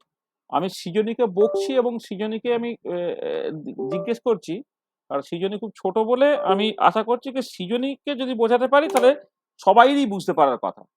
সেই রেসপেক্টে আমি মানে একটুখানি তোমাদেরকে কি বলবো, মানে তোমাদেরকে হয়তো ডিরেক্টলি জিজ্ঞেস করছি না, তুমি ভাবছো আমি ভাগ্নিকে বেশি জিজ্ঞেস করছি কেন। ব্যাপারটা ঠিক এরকম নয় আর কি। মানে যে ও বুঝতে পারলে নিশ্চয়ই সবাই বুঝতে পারবে, এরকম একটা ইন্টেনশন থেকে বলছি আর কি।